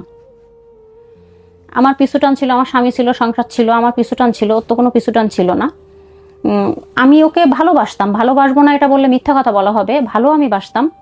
তবে আমি কখনো বিয়ের প্রতিশ্রুতি দেই নাই। আমার কাছে অনেকগুলো ডকুমেন্টস আছে, সেগুলো শুনলে দেখলে বুঝতে পারবেন যে সে লাস্ট মৃত্যুর আগে যে কথাটা বলে গেছে, সেটাও সে একই কথাই বলে গেছে। যাই আমরা আগাই, তারপর কি হলো? ওই সময়টার কথা, তারপর চলে গেল। যাওয়ার পরে একটা একটা পরে অবস্থা আস্তে আস্তে স্বাভাবিক হয়ে যাচ্ছে। তখন সে আমার প্রতি খুব অধিকার খাটাইতে লাগলো, এটা করা যাবে না, ওখানে যাওয়া যাবে না। আর আমি আসলেই তো বিয়ের পর থেকে, আমি বিয়ের আগে যে স্বাধীনতা না পেয়েছি, বিয়ের পরে তো সেই স্বাধীনতা পাইছি, কারণ আমার হাজবেন্ড কোনো কিছুতে বাধা দিত না। আমি যদি বলতাম এখন রাত 10টার সময় ওই ভাবিদের সঙ্গে, ওই যে আমার যে ফ্রেন্ড ছিল, যে ফ্রেন্ডের যে ওয়াইফ, ভাবির সঙ্গে এখন ওই জায়গায় যাবো, যাও, কোনো সমস্যা নেই। এক কথায় আমার কোনো দিক থেকে কোনো বাধা ছিল না। এখন এই অনিকের সঙ্গে এই 5ই আগস্টের পর থেকে আমি ওর সঙ্গে আমার কথা হইতো, তো আমি যদি বলতাম যে ক্লাসের এই ভাবিদের সঙ্গে অমুক জায়গায়, কোথায় তুমি, এই যে আসি, কোথায় যাচ্ছ, এই জায়গায় যাচ্ছি, কেন যাচ্ছ, এখানে যাওয়া যাবে না, এখানে যেও না। তবে এটা খারাপ কিছু না হিসাব করে দেখলাম, কারণ সে ভালোই চাইতো। সে বলতো কি, তুমি একা থাকো ওখানে, ওখানে তোমাকে দেখার মতো, সেফটি দেওয়ার মতো কেউ নাই। আগে তো দেশে ছিল, তোমার একটা শক্তি ছিল, এখন তুমি একা আছো, এটা তোমার বুঝতে হবে। তুমি হুটহাট করে এখান ওখান যাও, যদি একটা সমস্যা হয়ে যায় তোমাকে দেখবে কি, তুমি একটা মহিলা মানুষ। ও কি তখন সাতক্ষীরাতেই? কে? না না, অনেক তো ওর এলাকায়। এলাকা বলতে কোথায় ওর এলাকা? ট্যাকেরহাট, মাদারীপুর, ট্যাকেরহাট। মাদারীপুর আর সাতক্ষীরার দূরত্ব কতটুকু? অনেক দূরত্ব, আমি অতটা বলতে পারবো না, আপনি এ দিলে বুঝতে পারবেন, অনেক দূরত্ব হবে। সো জি, আপনার হাজবেন্ড কি ইন্ডিয়া থেকে বাংলাদেশে এসে আপনার সাথে দেখা করে তারপর দেশের বাইরে চলে গেছে ওই সময়টাতে? না না, আমার হাজবেন্ড দেশে আসতে পারে না আর। ইন্ডিয়া থেকেই দেশের বাইরে চলে গেছে? কোন দেশে চলে গেছে? সার্বিয়া। সার্বিয়াতে থাকে? জি। জীবনও তো যায়নি দেশের বাইরে? না। আচ্ছা, যাই হোক, এটা একটা অন্য উপাখ্যান, ওই জায়গায় নাইবা গেলাম। ইন্ডিয়া থেকে সার্বিয়াতে চলে গেছে, ইন্টারেস্টিং। এই এই এরকম ঘটনা নিশ্চয়ই আরো অনেকে আছে আওয়ামী লীগের, তাহলে ইন্ডিয়া থেকে তারা অনেক দেশে চলে গেছে। তবে আমি একটা কথা বলবো, যে শুধু আওয়ামী লীগ, বিএনপি, জামাত বলে না, পলিটিক্স আমার কখনোই পছন্দ ছিল না। এই যারা পলিটিক্স করে তারা হয়তো তাদের একলা জীবন নিয়ে হয়তো যে কোনো এক জায়গায় চলে যায়। যেমন আমার হাজবেন্ড গিয়েছে, তার জীবনটা নিয়ে কিন্তু সে চলে গেছে, কিন্তু তার ফ্যামিলি যে কি ফেস করছে একমাত্র তার ফ্যামিলিই জানে। তো যারা পলিটিক্স করে, আমি জানি না কথাটা বলাটা কতটুকু ঠিক হবে, তবে তারা তাদের ফ্যামিলির দিকে তাকায় এইসবগুলো না করাই ভালো। কারণ আমাদের তো কোনো দোষ ছিল না, ওই আমার ওই শাশুড়ি মুরব্বী মানুষ, তার কোনো দোষ ছিল না। আমার বাচ্চাটা যে দিনের পর দিন ঘুমাইতো না, ওই যে আতঙ্কে থাকতো, তারও তো কোনো দোষ ছিল না। দোষ করছিল একজন, কিন্তু ফল ভোগ করছে সবাই। জি। তো ওই সময়টাতে অনেক আপনার উপর অধিকার খাটাতো। হ্যাঁ হ্যাঁ, বলতো এটা করো না, ওটা করো না। একটা সময় ভেবে দেখতাম আসলেই তো এ তো ভুল কিছু বলে না, আমি একা থাকি, আমাকে তো সে পুরাপুরি সাপোর্ট দিচ্ছে, ভালো। এর ভিতরে সে আমাকে বলছে কি, যে তোমার সঙ্গে তো আমার বেশ অনেকদিন কথা হয়, একটু তোমাকে দেখতে মন চাচ্ছে। তা বলছে কি, তুমি তো আমাকে ভিডিও কলে দেখোই। তো বলছে কি, না ভিডিও কলে না, তোমার সঙ্গে আমি একটু সরাসরি দেখা করতে চাই। সে সরাসরি দেখা করতে চাইলে আসলে তো আমি ওইভাবে যাইতে পারবো না, মাদারীপুর তো অনেক দূর, আমি চিনিও না। তো বলছে তোমাকে মাদারীপুরে আসার দরকার নেই, আমি কোথায় আসবো তুমি বলো। তো বলছে কি, তুমি কোথায় আসবা, আসো তাহলে যে কোনো এক জায়গায় বাহিরে কোথাও দেখা করি। তো বললো, আমি কোথায় আসলে তোমার সুবিধা হবে? বলছে কি, কোথায়, আমি সর্বোচ্চ খুলনা পর্যন্ত যেতে পারবো, কারণ আমার তো আবার ব্যাক করতে হবে, আমি ওইদিকে যাওয়া তো আমার সম্ভব হবে না তারপরে। তো বলছে আচ্ছা ঠিক আছে, তাহলে তুমি খুলনাতে আসো। বলছে আমি যেখানে যাই আমার কিন্তু ব্যাক করতে হবে। তো ঠিক আছে খুলনাতে আসো। তো খুলনাতে যেয়ে আমি তার সাথে দেখা করলাম একটা রেস্টুরেন্টে। দেখা করার পরে ওখানে সে আমাকে দেখা করে বলল কি যে কথা হইলো, দেখা হইলে বলল কি দেখো তো দেশের বাইরে চলে গেছে, তো তুমি আমাকে বিয়ে করো। বলছি কি আমি তো তোমাকে এই কথা কখনো বলি নাই যে আমি তোমাকে বিয়ে করবো, তো তুমি আমাকে ভালোবাসো না? বলছি কি হ্যাঁ তোমাকে আমি ভালোবাসি, তোমাকে আমার ভালো লাগে, বাট আমি তোমাকে বিয়ে করতে পারবো না। আমি কি কখনো তোমাকে আশ্বাস দিছি যে আমি তোমাকে বিয়ে করব? তো বললো না তুমি আমাকে আশ্বাস দাওনি, তবে তুমি যেভাবে আমাকে বোঝো আমাকে এইভাবে কেউ বোঝে না, আমার দুনিয়ার বুকে তো কেউ নাই, ওর দুনিয়ার বুকে কেউ নাই আসলে। ওর জন্মের 1 মাস পরে ওর মা মারা যায়, তারপর থেকেই একটা বাচ্চার অনেকের ফ্যামিলির ধর্ম কি ছিল? হিন্দু? হিন্দু ছিল এবং ব্রাহ্মণ ছিল। ওকে। তুমি তো হিন্দু, তা বলে কি তুমি আমাকে বিয়ে করলে আমি মুসলিম হব? তা বলছে কি না তোমাকে মুসলিম হওয়া লাগবে না, আমি তো তোমাকে বিয়ে করব না, তুমি যদি মুসলিম হতেই মন চায়। ও একটা কথা বলতো, আগুন খুব ভয় পাইতো। চলে যাওয়ার পরে অনেকের ভেতরে এবার ওই একটা জিনিসই কাজ করতো যে আমাকে তোমার বিয়ে করতে হবে। এটা নিয়ে অনেকের মাঝে আমার মাঝে প্রায় ঝামেলা হইতো। তো আমি প্রায় অনেককে ব্ল্যাকলিস্ট করে রেখে দিতাম, কারণ এত প্যারা আমার নিতে ভালো লাগতো না। যে আমি মানসিকভাবে প্যারায় থাকি আমার হাজবেন্ডকে নিয়ে, সে বাহিরে আছে, ওইভাবে কোনো কাজে ঢুকতে পারে নাই, কারণ তার কোনো কাজ করার অভ্যাস ছিল না। বাবা মা ওইভাবেই মানুষ করছে, এখন জীবন বাঁচানোর জন্য যে বিদেশ চলে গেছে, যে ওইভাবে কাজ করতেও পারতেছে না। ফ্যামিলির থেকে টাকা নিয়ে আমার চলতে হয়, আমার শাশুড়ি যে টাকাটা দেয় সেটা নিয়ে চলতে হয়, বাসায় যে ঘর ভাড়া আছে সেগুলো নিয়ে আমার চলতে হয়। এটা নিয়ে আমি একটু টেনশনেই আছি। থাকার পর আমি কি দেখো আমি তোমাকে বিয়ে করতে পারবো না, আমি তোমাকে বিয়ে করব না। তো তখনও একটা পর্যায়ে প্রায় বলতে থাকে তুমি যদি আমাকে বিয়ে না করো তাহলে কিন্তু আমি সুইসাইড করব, তুমি যদি আমাকে বিয়ে না করো তাহলে কিন্তু আমি সুইসাইড করব। দেখো আমার দুনিয়ার বুকে কেউ নাই। এবং ওর জীবনের একটা ঘটনা বলে যে ও শম্পা বলে একটা মেয়েকে বিয়ে করে। তখন ও চাকরি পাইছিল কি তা একটা বলতে পারবো না। শম্পা বলে একটা মেয়েকে বিয়ে করে, সে মেয়েটা হিন্দু ছিল এবং ট্যাকেরহাটে সেই মেয়েকে নিয়ে ভাড়া থাকতো, বাট ব্রাহ্মণ ছিল না। না থাকার পরে ওর বাবা এসে ওকে ব্ল্যাকমেল করে ওই মেয়ের কাছ থেকে ওকে ছাড়াই নিয়ে চলে যায়। এটা নিয়ে একটা বড় ধাক্কা খায় এবং ওর বাবা যেটা বলতো সেটাই করতো, কারণ ওর পৃথিবীতে ওর বাবাই সব ছিল। মা মারা যাওয়ার পরে সৎমার কাছে সব সৎমা মা হতে পারে না, যাই হোক।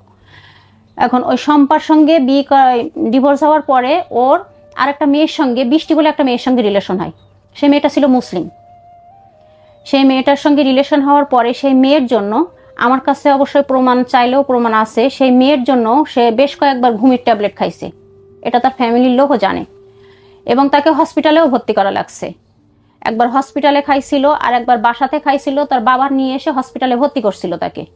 প্রথম বিয়ে করলো, সেটা বাবা মা থেকে ফ্যামিলি থেকে ডিভোর্স করাইলো। তারপর আর একটা মুসলিম মেয়ের সঙ্গে রিলেশন করলো, সেটাও বাবা একরকম ব্ল্যাকমেল করে তাকে সেখান থেকে ছাড়িয়ে নিয়ে আসলো। নিয়ে আসার পরে অন্য একটা ব্রাহ্মণ ধর্মের মেয়েকে বিয়ে করলো। বিয়ে করার পরে সেই মেয়ে ওর পছন্দ ছিল না। বিয়ে করার পরে ওর যে মা, ওই মা প্রতিনিয়ত, ওর তো বউ পছন্দ না, ওটা তো একটা সমস্যা আছে ভেতরে ভেতরে, এবং যার সঙ্গে রিলেশন ছিল তাকেও ছেড়ে দিয়ে চলে আসতে হয়েছে, ভেতরে একটা কষ্ট কাজ করতেছে।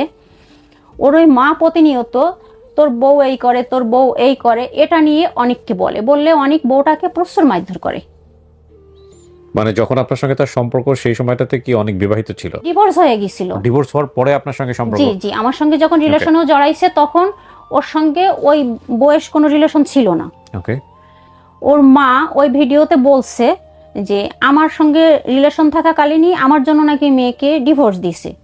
তা এটা যদি হয়, আমি টিকটকে আসছি কবে, প্রত্যেকটা তো ডেট থাকে, কবে অ্যাকাউন্ট খুলছি, কবে ভিডিও পোস্ট করছি, এবং অনেক আমাকে প্রথম যে পোস্টটা কমেন্টটা করছিল সেটাও আমি দেখাইতে পারবো, যে সে ফার্স্ট কমেন্ট প্রথম আমাকে যেদিন করছিল সেটা দেখলে অবশ্যই বুঝতে পারবে যে আসলে কতটা সত্য কি মিথ্যা, আমি অবিবাহিত বলে প্রেম করছি কি কিসে কি। আমার সঙ্গে অনেকের যখন ফার্স্ট কথা শুরু হয়েছে তখন অনেক কিন্তু নেশা করতো, অনেক প্রচুর নেশা করতো। তো একটা সময় আমার সঙ্গে কথা বলতে বলতে আমি বললাম কি তুমি যদি এই নেশা করতে থাকো তাহলে আমি তোমার সাথে কথা বলবো না, কারণ এই নেশা কতটা খারাপ জিনিস সেটা আমি জানি, আমার হাজবেন্ডও নেশা করতো। এর ভেতরে আমি বললাম কি দেখো তুমি এই বিয়ে প্যান করতেছো, আমার এটা ভালো লাগতেছে না, আমি তোমার সঙ্গে রিলেশন রাখবো না, তুমি তোমার মতো করে বিয়ে করো, তুমি অন্য কোনো মেয়েকে বিয়ে করে তুমি সংসার করো, আমি সবসময় চাই তুমি ভালো থাকো। কারণ ও শুধু আমাকে এইভাবেই ব্ল্যাকমেল করে। আমার বাবা নেই, আমার মা নেই, আমার দুনিয়ার বুকে কেউ নেই, আসলে দুনিয়ার বুকে ওর কেউ নেই। দেখা করার পরে ও আমাকে হাত পায়ে ধরে ভীষণ কান্নাকাটি করতে লাগলো যে দেখো আমার তো তোমাকে ছেড়ে থাকা সম্ভব না, আমি আমি বাঁচবো না, আমি যাকেই ভালোবাসি সেই আমার জীবন থেকে চলে যায়, এটা আমি এইভাবে মেনে নিতে পারতেছি না। তো আমি বলছি কি দেখো বাপ্পি, আমার পক্ষেও তো তোমাকে বিয়ে করা সম্ভব না, আমি শুরু থেকেই বলছি এখন যদি আমি এই ফ্যামিলি, আমার এই বাচ্চা, তো তোমার বাচ্চা আমি নেব, আমি তো তোমার বলি নাই যে তোমার বাচ্চা রেখে চলে আসো। বলছি তুমি বাচ্চা রেখে যে আমি যদি তোমার কাছে যাই, এই ছেলের বাবা অনেক অশান্তি শুরু করবে, তোমার ভেতরে তোমার জন্য আমার একটা মায়া কাজ করে, একটা ভালোবাসা কাজ করে, তোমার জন্য আমার কষ্ট হয়, এটা সত্য কথা, কিন্তু আমি তোমার কাছে যেতে পারবো না। তো ভীষণ কান্নাকাটি করে এবং ওর মনে হয়েছিল কি যে ও একটা টাইমে হয়তো আমাকে রাজি করাইতে পারবে, এইভাবে কথা বলতে বলতে ও একটা টাইমে আমাকে বিয়ের জন্য রাজি করাইতে পারবে। ও প্রায় টাইমে আমাকে, আমি যদি স্কুলে আসি ও ফোন দিছে, আমি যদি ফোন রিসিভ করতে না পারছি, খুব বাজে বাজে কথা ইউজ করে যে ফোন রিসিভ করিসনি কেন, তুই কার কাছে ছিলি, অমুক জায়গায় গেছিলি, বাজে বাজে ভাবে যে এই জন্য তুই ফোন রিসিভ করিস না। এখন আমার হাজবেন্ড হয়তো আমাকে সময় দেয়নি, কিন্তু কখন আমাকে তুই বলে সে আমার দিকে এইভাবে চোখ রাঙিয়ে কথা বলিনি। এখন অনেক যখন আমাকে তুই তামারি করে, উল্টাপাল্টা কথা বলে, তখন অনেকের প্রতি আমার একটা ঘৃণা চলে আসতে লাগলো যে একটা মানুষকে এভাবে বলতে পারে। আবার কিন্তু আমি ওই কথা না বললে এমন ভাবে কান্নাকাটি করতো, আর ওই যে বলতাম সবসময় একটা কথাই বলতো যে আমার পৃথিবীর বুকে কেউ নেই, খুব কান্নাকাটি করতো, আমার বাবা নেই, মা নেই, তুমি দেখো আমি সারাদিন না খেয়ে শুয়ে থাকলেও, আসলেই ও মারা যাওয়ার আগেও ও অন্তত 6 মাস ধরে খাওয়া দাওয়া করে না।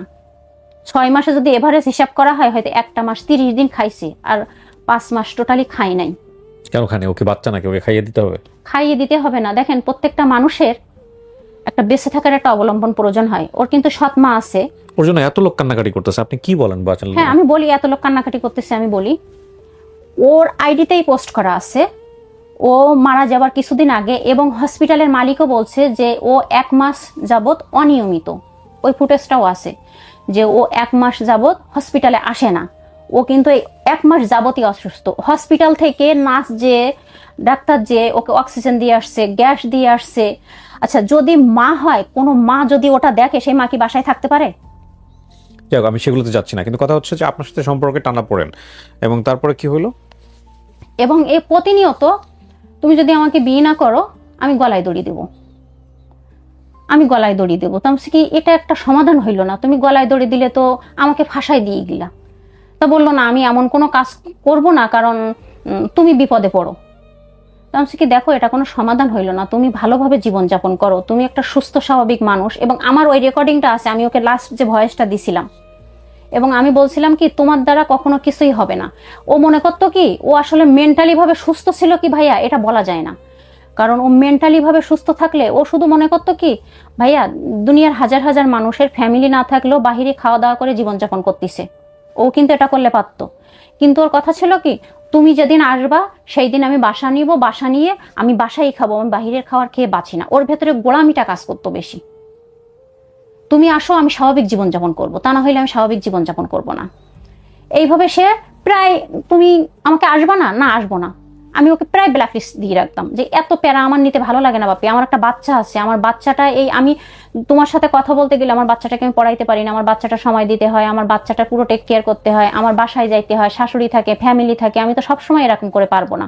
আমি তো তোমার বউ না, আমার বরের সঙ্গে, আমার বরকে সবাই চেনে, আমার বরের সঙ্গে যে সময় আমি কথা বলি সবাই দেখলে বুঝতে পারে যেটা আমার বর, কিন্তু তোমার সঙ্গে কথা বলতে গেলে আমার চুরি করে কথা বলতে হয়, এত নির্যাতন তো আমি নিতে পারবো না বাপ্পি, তুমি একটা বিয়ে করো। না আমি বিয়ে করব না, আমার তোমাকেই লাগবে, আমি তো কিছুই চাই নাই, আমি শুধু তোমাকে চাইছি। আমি গলায় দড়ি দিচ্ছি, গলায় দড়ি দিছে আমার সামনে, আপনার গামছা দিয়ে গলায় দড়ি দিছে, ঝুলে পড়ছে। দূর এই অশান্তি ভাল লাগতেছে না, আমি ফোনের লাইন কেটে দিছি। কেটে দেওয়ার পর সে গলা রশি টসি খুলে কিছুক্ষণ পর আবার ফোন দিছে। এরকম ঘটনা অন্তত 8 থেকে 10 বার সে করছে আপনার সাথে সম্পর্ক থাকাকালীন। জি, 8 থেকে 10 বার সে এইভাবেই আমাকে ব্ল্যাকমেল করতো যে তুমি আমাকে বিয়ে করবা কিনা। এখন আমার ওটা মুখস্থ হয়ে গেছিল, আমি ভাবতাম কি যে ওটা তো করাই, পরবর্তীতে তো আমাকে ফোন দেয়। এবং আমার ফোনে একটা ভিডিও আছে, লাস্ট 27 তারিখে এবং আমি ওদের মাদারীপুর ওইখানে আমি 999 ফোন দিছিলাম যে এরকম এরকম একটা ছেলে এই হচ্ছে আমাকে খুব ডিস্টার্ব করতেছে, আসলে এই প্যারা আমি নিতে পারতেছি না, সে আমাকে এখন ওনারা আমাকে মাদারীপুরের ব্রাঞ্চের কয়েকটা নাম্বার দিছিল। আমি ভাবতেছি কি যে আমি যদি এতে ফোন করি, আমার ভেতরে তো একটা দুর্বলতা আছে, এটা তো জানাজানি হবে কে আসছে কে ফোন করছে কিভাবে কি, তখন তো আমার সংসারটাই থাকবে না। তা আমি আর ওনাকে ফোন করি নাই। এবার এই লাস্ট মৃত্যুর আগের কথাটা বলি, ও লাস্ট এই 1 মাস যাবত অনেক অসুস্থ। তখন আমি বললাম তুমি বাসায় যাও। তা বললো কি না আমি বাসায় যাব না, আমি তোমার কাছে আসবো। তুমি আমার কাছে আসবো মানে আমি এখানে বাসা ভাড়া নিয়ে থাকি, সবাই আরিয়ানের বাবাকে চেনে আর আমার বাচ্চা আছে, তুমি যদি তোমার কাছে না নাও তাহলে আমি সুইসাইড করব। এটা 27 তারিখের ঘটনা। কত মাসের 27? নভেম্বরের 27 তারিখের, 2025 নভেম্বরের 27। জি। এই সব কথোপকথন আপনাদের কি ভিডিও কলে হচ্ছে? জি। ম্যাক্সিমাম টাইম আপনারা ভিডিও কলে কথা বলতেন? জি জি। ওকে। তো তখন ও বললো কি তাহলে তুমি যদি না নাও আমি সুইসাইড করব। তখন সে কি তুমি কি শুরু করছো, কিছু হইলেই সুইসাইড করবা, জীবন এতটাই সস্তা? না আমি সুইসাইড করবো, আমি জীবন রেখে কি করব। তখন ও সুইসাইড করলো, ওই ফুটেজটা আমার কাছে আছে। সুইসাইড করার ব্যাপারটা কেমন ছিল, কি ছিল, আপনি কি দেখেছেন ভিডিও কলে? ভিডিও কলে এই শীতের সময় তো ওর গলায় মাফলার ছিল, মাফলারটা দিল। এর আগেও সব করেছে? হ্যাঁ, এর আগে একাধিকবার। আসলে মহান আল্লাহ তাআলার ইচ্ছা, এজন্য হয়তো ওই লাস্ট 27 তারিখের ওটা আমি স্ক্রিন ভিডিও করছিলাম। এর আগে কখনোই করি নাই, আমি কেন জানি না, হয়তো আল্লাহ তাআলা কোনো একটা জানতো, আল্লাহই তো জানতো যে মানুষের হায়াত তো নির্ধারিত। এই ভিডিও কলটা কি কোথাও পাবলিশ হয়েছে এখন পর্যন্ত? না না, কোথাও হয় নাই। মানে ও যে সুইসাইড করার যে অ্যাটেম্পটটা নিয়েছে সেটা আপনি ভিডিও করেছেন, আপনি কোথাও পাবলিশ করেন না এটা এখন পর্যন্ত? না। Okay fine. তো এখানে এই যে বৈশাখী টেলিভিশনে যে রিপোর্টটা হয়েছে সেখানে ওরা কিভাবে হেডলাইন করলো যে প্রেমিকাকে ভিডিও কলে রেখে চিকিৎসক আমার অনেক তো না এটাই কষ্ট কি জানেন, যে এই যে মিডিয়াগুলা সঠিক তদন্ত না করে এরা এই নিউজগুলো সঠিক বলেছে না, সঠিক বলি নাই, আমি বলি এই যে যেমন ধরেন এটা বলেছে প্রেমিকাকে ভিডিও কলে রেখে চিকিৎসক অনেক না ফেরার দেশে। হ্যাঁ, যখন ও সুইসাইড করেছে তখন তো সে আপনাকে ভিডিও কলে রেখেছেই। না না, আমি বলি আপনার, হ্যাঁ, এই যে আমার কাছে যে এটা আছে, আমি এইভাবে ফোনের লাইন কেটে দিতাম। ও দেখতাম গলায় দড়ি দিতে যাচ্ছে, উঠছে, আমি ফোনের লাইন কেটে দিতাম যে তোমার যা ইচ্ছা তুমি তাই করো। ও তার পরবর্তীতে আবার আমাকে ফোন দিত।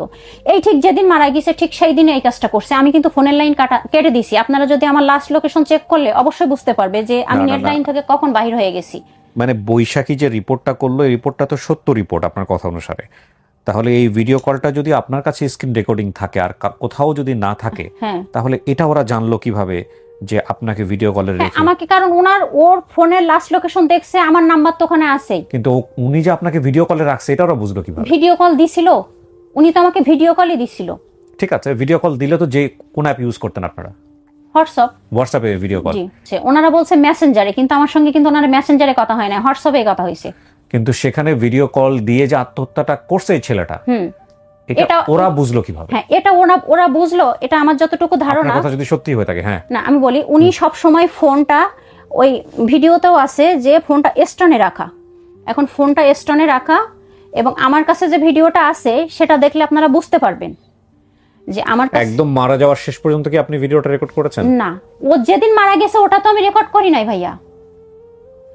ও তো মারা গেছে 8 তারিখে, আমি এর আগেরটা রেকর্ড করছি। না, কিন্তু আপনাকে তো ও মারা গেছে ডিসেম্বরের 8 তারিখে, আমি এর আগের রেকর্ড করছি নভেম্বরের 27 তারিখে। না, কিন্তু আপনি তো একটু আগেই বললেন যে লাস্ট ভিডিওটা আমি রেকর্ড করছি, আল্লাহকে শুকরিয়া জানানো। ওটা লাস্ট ভিডিওটা বলতে যে ওই মারা যাওয়ার আগে যে লাস্ট যে গলায় দড়িটা দিতে গেছিল 27 তারিখে, ওটা। তার মানে সুইসাইড যেটা অ্যাকচুয়ালি করছে সেই ভিডিও আপনি রেকর্ড করেন নাই? না না, ওই আপনার কথা তো ঠিক থাকলো না, আপনি এখনই তো চেঞ্জ করে ফেললেন এটা। না না, চেঞ্জ করি না আসলে ভাই, আমি ওটা বলতে চাইছি যে আল্লাহর এটা শুকরিয়া যে লাস্ট ওই দিনের ভিডিওটা আমি, কারণ তারপরে তো মারাই গেছে ভাইয়া। হ্যাঁ, তারপরে শোনেন, আপনি বলতেছেন যে অনেকবার চেষ্টা করছে। জি। সো অনেকবার চেষ্টা করার ব্যাপারটা হচ্ছে তার মধ্যে আপনি একটা র্যান্ডম ভিডিও রেকর্ড করছেন, কিন্তু লাস্ট যেদিন সে মারা গেছে সেই ভিডিও আপনি রেকর্ড করতে পারেন নাই।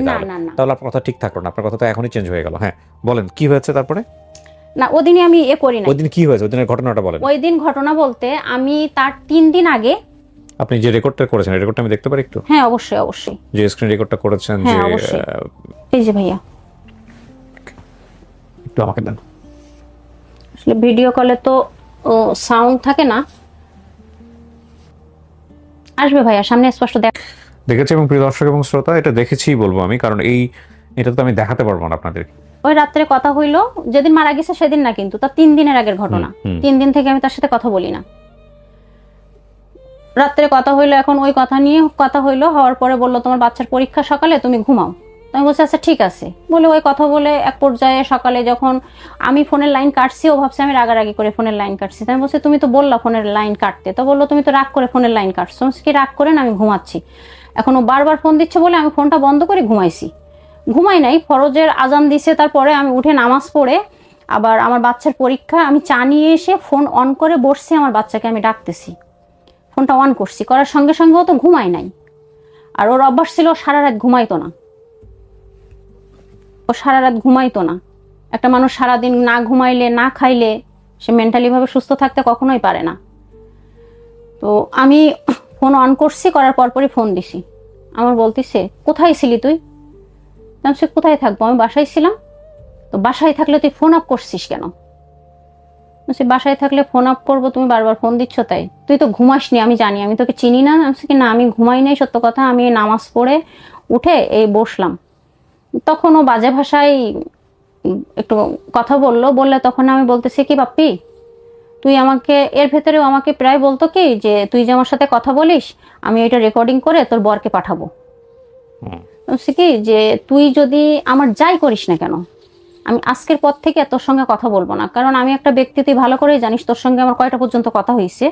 আমি নামাজ পড়ে উঠে ফোনটা অন করে তোরে ফোন দিলাম আর তুই এই বাজে কথা বললি। আমি আজকের পর থেকে তোর সঙ্গে আর কখনোই কথা বলবো না, তুই যাই করিস না কেন বলে আমি ওরে টোটাল সব জায়গা থেকে ব্লক দিলাম।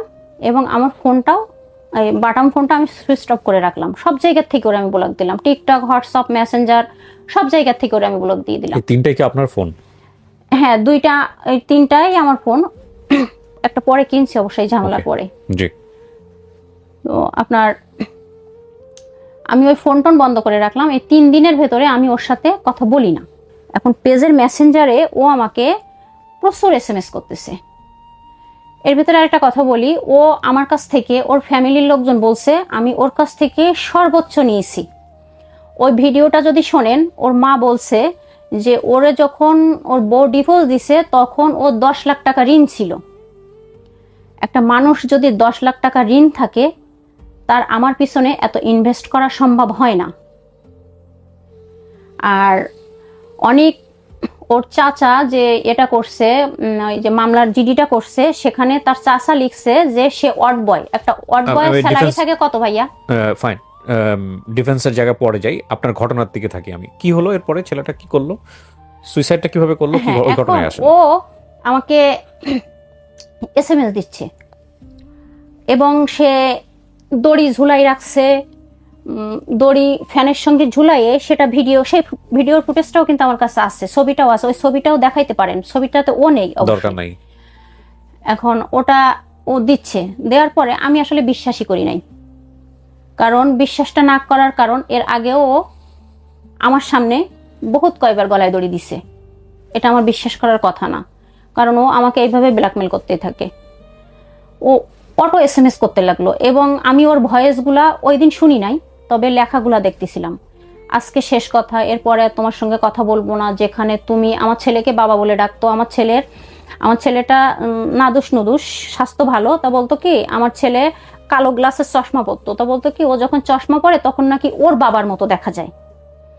তা বলতো কি আমার বাবার মতো লাগে। তা যেখানে ও আমার ছেলেকে প্রচুর ভালোবাসতো, তা যেখানে তুমি আর বাবা আমার কাছে আসবা না সেখানে আমি আর জীবন রাখবো না, আমি সুইসাইড করব। আজকে রাতে আমার শেষ রাত, আমি একটাবার শুধু তোমার গলার কণ্ঠটা শুনতে চাই, আমার সঙ্গে একটু তুমি কথা বলো।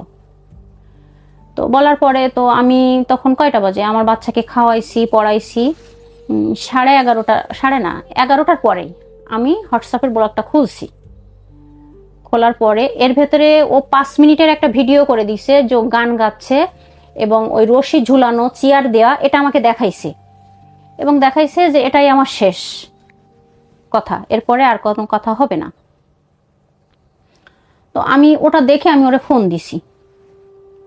ফোন দেওয়ার পরে আমি বলছি কি পাগলামি শুরু করলা তুমি? 2 দিন পর পর এটা কি পাগলামি শুরু করলা? 2 দিন পর পর সুইসাইড করব এইভাবে আর কত?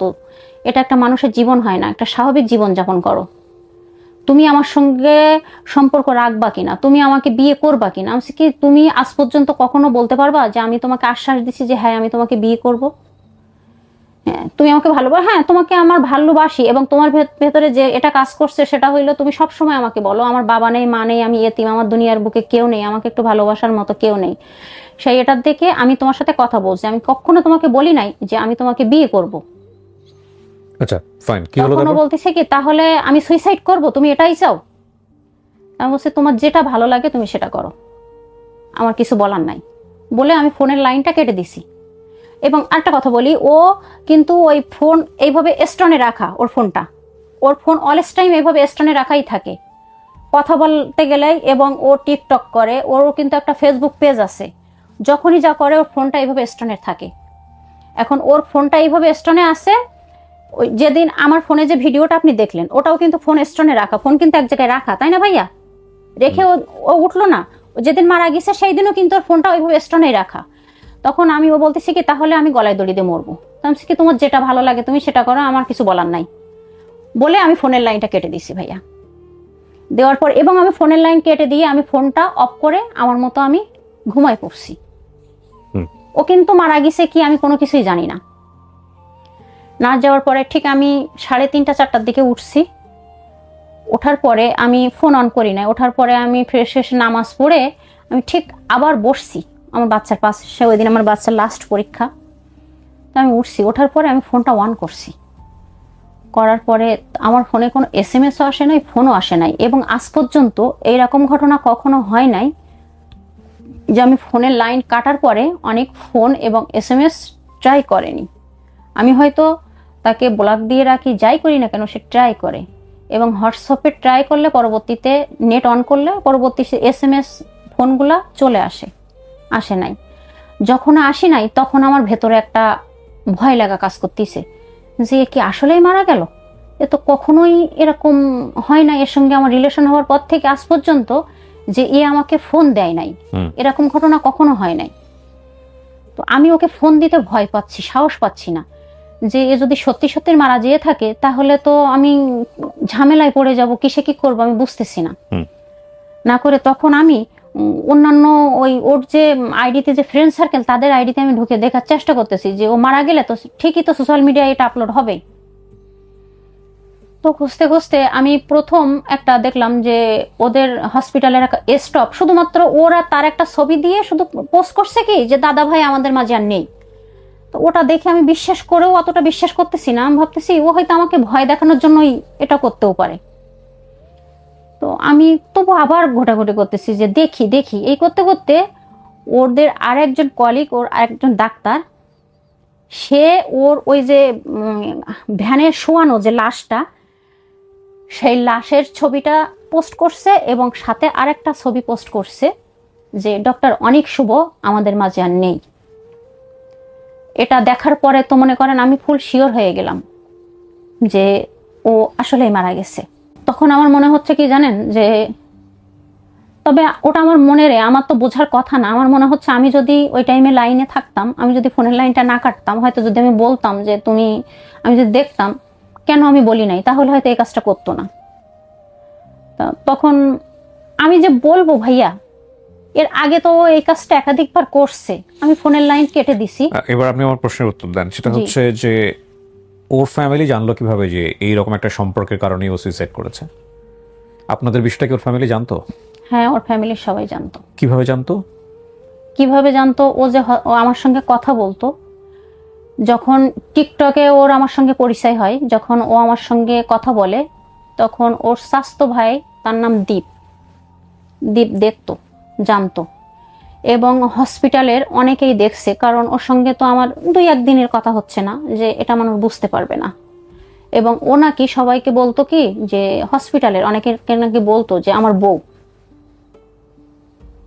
ওর ফ্যামিলির লোকজন জানতো আমার সঙ্গে কথা হয় তা, এবং আপনার সঙ্গে সম্পর্ক আছে, আপনারা বিয়ে শাদী করবেন, এরকম জানতো ওর ফ্যামিলি? হ্যাঁ, এটা হয়তো জানতো, না জানলে ওরা এই কথাগুলো। এবং দেখেন ওর মা কিন্তু বলছে এই ব্যাপারটা, ভাইয়া 2021 সালের থেকে যদি ওর সঙ্গে আমার রিলেশন থাকে, আমি ওনাদের কথাটাও যদি মেনে নেই, তাহলে এতদিন কোনোদিন কেউ কেন আমার সঙ্গে যোগাযোগ করলো না? কে যোগাযোগ করবে আপনার ওর সঙ্গে? ফ্যামিলির লোকজন। কেন যোগাযোগ করবে? যে আমাদের এই ছেলে হিন্দু, এবং ব্রাহ্মণ, আমি একটা মুসলিম মেয়ে, ওরা বলছে আমি মুসলিম মেয়ে, সেটা আমি হাইড করে রিলেশন করছি। আমার আইডিটা যদি একটা পাগলকেও দেখান সে বুঝবে যে আমি মুসলিম, কারণ এবং আমি যে বিবাহিত। আমার যেদিন টিকটক আইডি খুলছি সে 4 দিনের দিন আমার হাজবেন্ডের সঙ্গে ভিডিওটা এখনো আমার টিকটক আইডিতে পোস্ট করা আছে, প্রত্যেকটাই তো ডেট দেওয়া থাকে ভাইয়া, ডেটগুলো তো আর ফেক করা যায় না। এবং আমার যেদিন প্রথম ভিডিও পোস্ট করা সেই দিন আমার মুখে হিসাব পরে কাপড় পরে ওড়না পরে ভিডিও করা, তাহলে সেখানে স্পষ্ট বোঝা যায় যে আমি একটা মুসলিম মেয়ে। এখন তারা ব্রাহ্মণের ছেলে, তার ফ্যামিলির লোকজন জানতেছে সে মুসলিম একটা মেয়ের সঙ্গে রিলেশন করতেছে, কখনো কোনোদিন কেন যোগাযোগ করলো না? প্রথম কথা হচ্ছে যে না, এই যুক্তিগুলা আপনারা খুঁজবেন হচ্ছে কোর্টে। যদি আমি ও যে কথাগুলো বলছি সেটা রাইট না রং সেটা কোর্টে খুঁজবো, কিন্তু আমরা আমাদের অনুষ্ঠানের পার্সপেক্টিভ থেকে, আমাদের লজিক বা ইমোশনের জায়গা বা ভ্যালুজের জায়গা থেকে যদি বলি, সেটা হচ্ছে মোটা দাগে আমি এতক্ষণ কোনো কথা বলিনি, চুপ করে শুনছিলাম এবং ভাবছিলাম যে কি বলবো। কারণটা হচ্ছে কি, পুরো জায়গাটাই খারাপ, পুরো জায়গাটাই জঘন্য। এটার মধ্যে আবার লজিক কই? এটার মধ্যে লজিক খোঁজার আবার কি আছে? আমি আপনাকে কয়েকটা কোশ্চেন করি, এগুলোতে আমি যাচ্ছি না কে রাইট করেছে কে রং করেছে, সেগুলো পরের কথা। আপনি নিজেও জানেন যে আপনি কি রাইট করেছেন না রং করেছেন, আপনি আমাকে এটা বলেন তো। না, আমার প্রথম ভুল হয়েছে তার সঙ্গে কথা বলা। কেন আমি কথা বললাম? আজকে যদি কথা না বলতাম তাহলে তো এই পর্যায়ে আসতাম না। পৃথিবীতে যে কোনো ঘটনার পেছনে একটা নিড থাকে, একটা কজ থাকে, এবং সেই কজের থেকে ঘটনার উৎপত্তি হয়। আমি খুব সহজ করে যদি বলি বিষয়টা, আপনারা হয়তো অনেকেই আমার চেয়ে অনেক ভালো বলতে পারবেন। সেটা হলো, ধরেন আপনি পরীক্ষায় ফেল করছেন, পরীক্ষায় ফেল করে কেউ কেউ নষ্ট হয়ে যায়। নষ্ট বলতে হয়তো সে বারে যায়, ড্রাগ নেয়, উল্টাপাল্টা কাজ করে, জীবন নিয়ে হতাশ হয়ে যায়, অনেকে সুইসাইড করার মতো স্টেপ নিয়ে ফেলে। আবার কেউ কেউ মনে করে না, একবার ফেল করছি, নেক্সট টাইম আমি দেখাই দিব। দুই ধরনের মানুষই পৃথিবীতে আছে। তো এই যে ভদ্র মহিলা, উনি যে আজকে ওনার যে গল্পটা বললেন, কতটুকু সত্য বলেছেন মিথ্যা বলেছেন সেটার জাজমেন্ট তো ডেফিনেটলি আমরা করার কেউ না, বাট পুরোটাই তো এক ধরনের নিজের ভুল স্বীকার করা বা কনফেস করা। এখানে যদি আপনি দেখেন, ওনার জীবনে নিড ছিল, ওনার কথা হচ্ছে ওনার হাজবেন্ডের এই সমস্যা ওই সমস্যা, এটা সমস্যা ওটা সমস্যা, এইটা ওইটা ওইটা, যে কারণে ওনার একটা মানুষ ওনাকে কোম্পানি দিয়েছে, ভালো লেগেছে, এবং সে প্রথম পর্যায়ে হাজবেন্ডের সাথে বিষয়গুলো কম্পেয়ার করে উনি ওখানে একটা বেটার রেজাল্ট পেয়েছে। ওকে ফাইন, এই ছেলেটা তো আমাকে সময় দেয়, এই ছেলেটা তো আমাকে সুন্দর করে কথা বলে, এই ছেলেটা তো আমার নিজের সন্তানের প্রতি তার বাপের মানে যিনি ওরসজাত তার চেয়েও বেশি বেশি টেক কেয়ার করে। তো ফল ইন করছে, এবং এই ফল ইনের মাত্রা কতটুকু সেটা আমরা ওইদিকে বা নাই বা গেলাম। কিন্তু কথা হলো যে এটার পরিণতি কি ডেকে নিয়ে এসছে। একজন তো মরে গিয়ে কাইন্ড অফ বেঁচে গেছে, আরেকজন হচ্ছে জীবন মৃত, এবং এই সিরিয়াল শেষ হবে না কখনো। ফাইন, একটা কথা হচ্ছে কি, মানে এই অনুষ্ঠানটাকে, লাইফের এই অনুষ্ঠানটাকে, যে ভদ্রমহিলা এখানে এসছে সাতক্ষীরা থেকে, তার দিকে আঙ্গুল তোলার প্রয়োজন নাই। এগুলো আমাদের সমাজের আজকাল ঘরে ঘরের ঘটনা। যে ঘরে নাই সে আল্লাহর বিশেষ রহমত প্রাপ্ত। ঠিক আছে, মানে এই টিকটক বলেন বা এই সোশ্যাল মিডিয়ার যুগে বলেন, এগুলো আজকাল এত বেশি হচ্ছে কারণ অপরচুনিটি অনেক বেশি। আমার নিড আছে, সো আমার ভেতরে ক্ষুধা আছে, সেটা যে ধরনের ক্ষুধাই হোক না কেন, আমার সামনে যখন অপরচুনিটি থাকবে সেই ক্ষুধা নিবারণ করার, আমি খুব বেশি এথিক্যাল থাকবো না। এবং যখন মাথায় থাকবে এটা যে কদিনের জন্যই তো করছি, কজনই বা দেখবে, তখন সীমাহীনভাবে ছুটে যাওয়ার যে প্রবণতাটা, ভুল আমরা সবাই করি। প্রথম কথা হচ্ছে, আল্লাহ আমাদেরকে কাউকেই ফেরেশতা হিসেবে বানায় নাই। হ্যাঁ, আমরা মানুষ, আমরা ভুল করব, সেটা ঠিক আছে, কিন্তু ভুলের সীমা কতটুকু, এই সীমার জায়গাটা নির্ধারণ করাটা খুব জরুরি ছিল। প্রথম কথা দেখেন, আপনি কি কখনোই আপনার হাজবেন্ডকে ছেড়ে অন্য কোনো ছেলেকে, বা আপনি কখনোই আপনার জীবনে এখন পর্যন্ত যে কয়েক বছরের সংসার, আপনার হাজবেন্ড ধরে নিলাম পৃথিবীর সবচেয়ে নিকৃষ্টতম হাজবেন্ড ধরে নিচ্ছি আমি, আপনার ভিতরে কি কখনো এই থটটা গ্রো করে যে আপনি ওনাকে ছেড়ে দিয়ে চলে যাবেন, বা ডিভোর্স দিয়ে অন্য কাউকে বিয়ে করবেন বা সংসার করবেন, এরকম চিন্তা ভাবনা আমার মধ্যে কখনো ছিল? না, কখনোই ছিল না। তো কখনোই যদি না থাকে, তাহলে একটা ছেলের সাথে আপনি যখন আপনার হাজবেন্ড থাকার পরেও এই ধরনের সম্পর্কে যাচ্ছেন, তখন সেটা কি কতদূর পর্যন্ত যাবে, এটার কোনো চিন্তা ভাবনা ছিল আপনার মধ্যে? না, আসলে ওরকম কোনো চিন্তা ভাবনা করি নাই। এক্স্যাক্টলি, আমরা চিন্তা ভাবনা করি না। চিন্তা করলে তো এই বিপদটাই পড়তাম না। চিন্তা করি না বলেই কিন্তু আমাদের অবস্থাটা কিন্তু কাহিল হয়ে যায়। হ্যাঁ, যে আসলে আমার হাজবেন্ড আছে, আমার সংসার আছে, এবং সেটা একটা প্রতিষ্ঠান, পৃথিবীর সবচেয়ে পবিত্রতম প্রতিষ্ঠান, যেখান থেকে সবকিছু শুরু হয়। মানুষ এই দেশপ্রেম বলেন, ভালোবাসা বলেন, নিজের প্রতি কমিটমেন্ট বলেন, একটা মানুষ সারা জীবন পরিশ্রম করা বলেন, সবকিছু বলেন এই ছোট্ট একটা ইউনিটকে ঘিরে, সেটা হচ্ছে ফ্যামিলি। তো যখন একটা মানুষের এরকম একটা ফ্যামিলি থাকে, এবং সেই ফ্যামিলির মুখোমুখি হয়ে যাবে এরকম কোনো একটা স্টেপ যখন মানুষ নেয়, তখন সেটা সীমা নির্ধারণ করা উচিত। প্রথম কথা হচ্ছে যে এটা আমি নিব কি নিব না। আমি যদি একদম ultra modern, so called ultra modern কথাও বলি, সেটাও বলাটা উচিত হবে না। প্রথম কথা হচ্ছে এটা রিলিজিয়নের সম্পূর্ণ বিপরীত, এবং এটা তো চর্চা করার সুযোগই নাই। আর তারপরেও যদি আমি কোনো ফ্রেন্ডশিপের জায়গা থেকেও যাই বা কোনো ধরনের কমিটমেন্টের জায়গা থেকেও যাই, তাহলে এটা আমার যা আছে সেটার গায়ে আজ তো আমি কোনোদিন পড়তে দিব না। তাহলে এই ধরনের সম্পর্কে আমি যাবো কিনা, এটা হচ্ছে প্রথম কথা। আর দ্বিতীয় কথা হচ্ছে, যদি আমি যেও পড়ি কখনো ভুল করে, হয়তোবা হয়ে গেছে ভুল, যে ঠিক আছে আমি তো মানুষ, তো ভুল হতেই পারে, তাহলে কতটুকু যাব, যতটুকুর কারণে আমার বর্তমান সবকিছু ওলটপালট হয়ে যাচ্ছে, ততটুকুর জন্য তো আসলেই পেনাল্টি হওয়া উচিত। যদি আমি সীমা অতিক্রম করি, তার সীমা লঙ্ঘনকারীকে তো আল্লাহ পছন্দ করেন। শোনেন, আপনাকে আমার কিছু বলার নাই, আপনি শুধু একটা প্রশ্নের উত্তর দেন, তাহলে আমরা শেষ করব। গল্পটা কেন বললেন আপনি আজকে এখানে এসে? আপনি কোথাও তো বলেন নাই কখনো। না, গল্পটা আমি এই কারণে বলছি, মানুষের বেঁচে থাকার জন্য একটা ভালোবাসার জায়গা প্রয়োজন হয়, যে কোনো একটা। সেটা আমি বললাম না যে অনেককে না দেখলে আমি কখনো বুঝতে পারতাম না যে পৃথিবীতে মানুষ এতটা অসহায় হয়ে থাকে। অনেক লাস্ট মারা যাওয়ার আগে খাবারের জন্য ছটফট করছিল। আপনি নিয়ে যান না কেন খাবার? আমার তো তেমন নিয়ে যাওয়ার মতো টাকা দিতেন আপনি, কিছু টাকা টাকা দিয়েছি তো কিনে খাইতো, তো ওর নিজের সমস্যা। তাহলে এটা যদি আপনার কথাই সত্য হয়ে হ্যাঁ, থাকে, আমি বলি ভাইয়া, ওর কি 2 হাত সুস্থ ছিল, 2 পা সুস্থ ছিল, এটা বলেন। হ্যাঁ, সুস্থ ছিল। গল্পে যাওয়ার ভিতরে দরকার নেই, ও খাবার কিনে খায় না। আমি বলি ভাইয়া, একজন পৃথিবীতে, আমি একজন মানুষ, আমি না খেয়ে আছি, অসুস্থ হয়ে আছি। আমার মা, আমার বাবা নেই মনে করেন, আমার মা, আমার বোন, আমার সন্তান, আমার স্বামী, যে কোনো একজন খবর নিচ্ছে। আমার বেঁচে থাকার কারণ এই যে অনেক মারা গেছে, যে ঘটনাটা হইলো, আমার শ্বশুর বাড়িতে আমি এখন যাইতে পারতেছি না, যাওয়ার মতো অবস্থায় নাই। ওই জায়গাটা আমি যেতেই চাচ্ছি না। আপনি খাবারের কথা বলতেছিলেন না? সেটাই বলতেছি ভাইয়া, আমি ওই ইসেটা আসতেছি। তো এমন একটা পর্যায়ে আমার দুনিয়ার মুখ দেখারই মতো নাই। তো আমি তো সুইসাইড করতে পারতাম। অনেক তো মরে যেয়ে গেছে, আর ও বেঁচে থেকে আমারে বাসায় রেখে ওর থেকে মনে করেন এসে জ্বলতেছি আমি। ও তো চিতাই জ্বলে একবারে শেষ হয়ে গেছে, আর আমি দুনিয়াতে যে জ্বলা জ্বলতেছি, এই জ্বলা যেন উপরালা কাউকে না। সেই জন্য আমি আপনাকে কোনো ইভালুয়েশন করি নাই। আপনি গল্পটা বললেন কারণ আপনার দিকেই মানুষ আঙ্গুল তুলবে, আমি জানি। কিন্তু কিছু মানুষের শিক্ষা হোক। আপনি বলতেছেন যে অনেকের লাস্টের দিকে খাবারের পরিস্থিতি ছিল না। আরে ভাই, আমি তো মানতে পারতেছি না এই কথা। কেন? হ্যাঁ, সেটাই বলতেছি ভাইয়া, যে আমি মরে যেতাম, কারণ আমার যেভাবে হচ্ছে, আমি সুইসাইড করতাম। আমি করি নাই কিসের জন্য ভাইয়া? শুধুমাত্র আমার সন্তানের মুখের দিকে তাকাই। আপনি ওটা বাদ দেন, আপনি বলেন আমাকে অনেক খাইতে পারে নাই কেন? হ্যাঁ, অনেক খাইতে পারে নাই, অনেক দীর্ঘ 1 মাস যাবত অনিয়মিত এবং অসুস্থ, সে প্রচুর অসুস্থ। কেন? আপনার কারণেই তো? না, তাহলে প্রেমের কারণে তো? না, প্রেমের কারণে তো মানুষের ওই ফুসফুসেতে ইনফেকশন, এটা কি প্রেমের কারণে তার হসপিটালে সে? প্রেমের কারণে ফুসফুসের ইনফেকশন না, পুরো দুনিয়া ইনফেকশন হয়ে যায়। আপনি ওইটা বাদ দেন। প্রেমের কারণে কি শুধু ফুসফুস ইনফেকশন হয়? কত কিছুর ইনফেকশন হয়। শোনেন, ওগুলো বাদ দেন, ওইটা নিয়ে বলে লাভ নাই। কথা এখন শোনেন, আমি বলি। প্রথম কথা হচ্ছে, আপনি অনেকের প্রতি যে দয়া দেখাচ্ছেন, এই দয়াটাও এক ধরনের সমস্যা। হ্যাঁ, দয়াটা প্রথম থেকে না দেখালেই হইতো। এই দয়ার কারণে হয়তো বা সে আরো বেশি ডিপেন্ডেন্ট হয়ে গেছে। এখন দেখেন, মৃত মানুষকে নিয়ে জাজমেন্ট করার কোনো সুযোগ নাই, but blackmail is the worst thing in relationship. এটা আমাদের খুবই কমন, খুবই কমন। খুবই শিক্ষিত, অশিক্ষিত, মূর্খ, হোয়াট এভার ইট ইজ, আমরা যাই বলি না কেন, সব ধরনের সম্পর্কে এই জিনিসগুলো খুব কমন। গ্রাম অঞ্চলে একসময় দেখবেন যে হাত কেটে লিখতো। এটা এত কমন ছিল যে এটা একটা ট্রেন্ড হয়ে গিয়েছিল, যে কাউকে লাভ করি হাত কেটে লিখবো না, মানে এটা ট্রেন্ড। এটা আমি তো অনেক ধরনের মানে সোসাইটিতে বড় হয়েছি, বিভিন্ন সোসাইটি যে স্তরায়ন থাকে, আমি খুব লাকি। আমি একদম প্রত্যন্ত অঞ্চল থেকে শুরু করে একদম আপার ক্লাস পর্যন্ত মিশেছি। সো এই উদাহরণগুলো আমি দিতে পারি।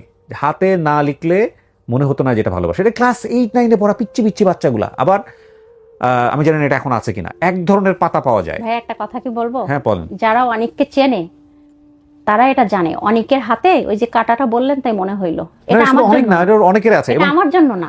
এবং এই জিনিসগুলো আপনারা 200 আর সেসব কাটা ভাইয়া দেখলে ভয় লাগে। হাতে যেরকম করে ব্লেড দিয়ে কাটে, এগুলো যে কত কমন। আবার এই যে আরো জিনিসগুলো আছে, যেমন ধরনের যে এক ধরনের পাতা পাওয়া যায়, অ্যাসিডিক পাতা বলে এটাকে, ওই গাছের পাতা। এটা দিয়ে অনেক সময় নাম লিখতো, নাম লিখে বুঝাইতো যে আমি তোমাকে কতটা ভালোবাসি। তো এগুলো এক ধরনের সমস্যা। এগুলো নিয়ে কাজ করা উচিত। এবং আমার মনে হয় যে এগুলোর টেন্ডেন্সি যাদের মধ্যে আছে, এই যে মনে করে যে ঠিক আছে, বাচ্চারা অনেক সময় কান্নাকাটি করে না মায়ের কাছে, যে বাবা এটা দাও, মা এটা দাও, এবং তারপরে দেখা যায় কান্নাকাটির লেভেলটা এক্সট্রিম হয়ে গেলে বাচ্চা যখন এটা অ্যাচিভ করে ফেলে, তখন মনে করে যে ওকে ফাইন, এটাই তো ট্রেন্ড, আমাকে কান্নাকাটির ওই লেভেল পর্যন্ত যেতে হবে, তাহলে আমি পাবো। তো এই টেন্ডেন্সিটা এই বড়বেলাতেও থাকে, ইন এ ডিফারেন্ট ওয়ে। ওই যে বারবার বললো না, ওনার কথা যদি সত্য হয়ে থাকে যে বারবার সুইসাইড করতে গেছে, উনি হয়তো কোন প্রথমবার দেখে অনেক বেশি সিম্পাথাইজ হয়েছে, দ্বিতীয়বার দেখে হয়তো বিরক্ত হয়েছে, তৃতীয়বার দেখে হয়তো বা আরো বেশি সিম্পাথাইজ হয়েছে। তো এই সম্পর্কটা সবসময় এরকম থাকে নাই, এটা খুবই এক্সট্রিমে গেছে, দুজন কম্প্রোমাইজ করেছে, আবার এক্সট্রিমে গেছে। তো ও ধরে নিয়েছে যে এটা করলে যেহেতু আমি আবেগ পাই, ইমোশন পাই, ভালোবাসা পাই, সুতরাং এটাই করব। তো ওই আগুন নিয়ে খেলতে হয় না আসলে। আর এই সম্পর্কের মধ্যে ব্ল্যাকমেল ব্যাপারটা যে পক্ষ থেকেই থাকে, দিন শেষে এটার পরিণতি ভয়াবহ।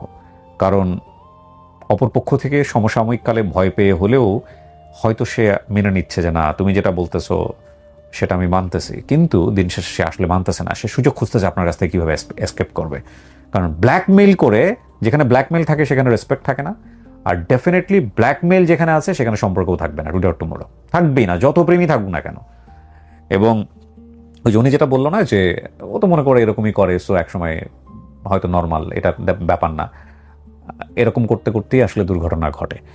এবং এই কান্নাকাটি করে আসলে কোনো লাভ নাই। আসলে যারা এখানে, আমি ওনাকে দেখলাম এই রিপোর্টটা, প্লাস আরও অন্যান্য টেলিভিশনের যে রিপোর্টটা হয়েছে, এটা আসলে ওনার একপাক্ষিক বক্তব্য।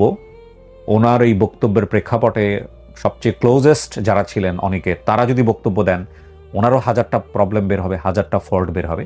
বাট এই ফল্ট বের করাটা আমাদের আসলে উদ্দেশ্য না। আমাদের জায়গাটা থেকে আমরা আসলে একটা জিনিস দেখার চেষ্টা করেছি, সেটা হচ্ছে যে কোনো ধরনের অনৈতিক সম্পর্ক, সেই সম্পর্কের যে কোনো জিনিস যদি আপনি একেবারে আল্ট্রা মডার্ন সায়েন্সের জায়গা থেকে দেখেন, রিলিজিয়নের বাইরে এসে যদি কথা বলার সুযোগ থাকে আমাদের সমাজ ব্যবস্থা বা অত্যাধুনিক সমাজ ব্যবস্থায়, সেই সম্পর্কের চর্চাটা কতটুকু হলে নিজের জীবনের ঝুঁকি থাকে না, নিজের জীবন ক্ষতিগ্রস্ত হয় না, পারিবারিক জীবন ক্ষতিগ্রস্ত হয় না, সেটা আমাদের চিন্তা করা উচিত। আমরা এখন এমন একটা সোসাইটিতে বসবাস করি যেখানে সব কিছু ওপেন, চাইলেই পাওয়া যায়, এবং এগুলোকে ফ্যাসিলিটেট করা হচ্ছে। আপনি চাইলেই একটা অ্যাপে ঢুকে গিয়ে আপনার মনের মতো সঙ্গীকে খুঁজে বের করতে পারবেন। এবং মনের মতো শব্দটা বসে বাইন, it's a very big word, আমি ওই জায়গায় গেলাম না।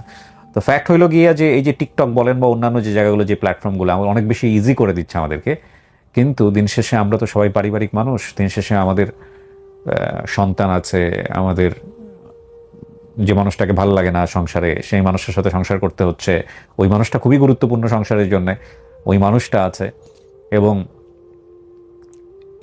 এই জায়গাগুলো যদি অক্ষত না থাকে, তাহলে এই ইমোশন আর এই প্রেম, এটা আসলে জীবনে কষ্ট ছাড়া কিছুই দেয় না। আমি যেহেতু ফিউচার জানি না, তবে এই অনেক যদি আপনার জীবনে আসতো বা আপনি যদি অনেকের জীবনে যাইতেন, এটা নিয়ে আরেকটা উপাখ্যান হইতো এবং সেটারও একটা বিশাল স্যাড স্টোরি থাকতো বলে আমার মনে হয়। কারণ আমার গল্পনার অভিজ্ঞতা থেকে আমি বললাম, এটা আসলে হ্যাপি করে না। আপনার হাজবেন্ড জানার পরে আপনাকে কি করেছে?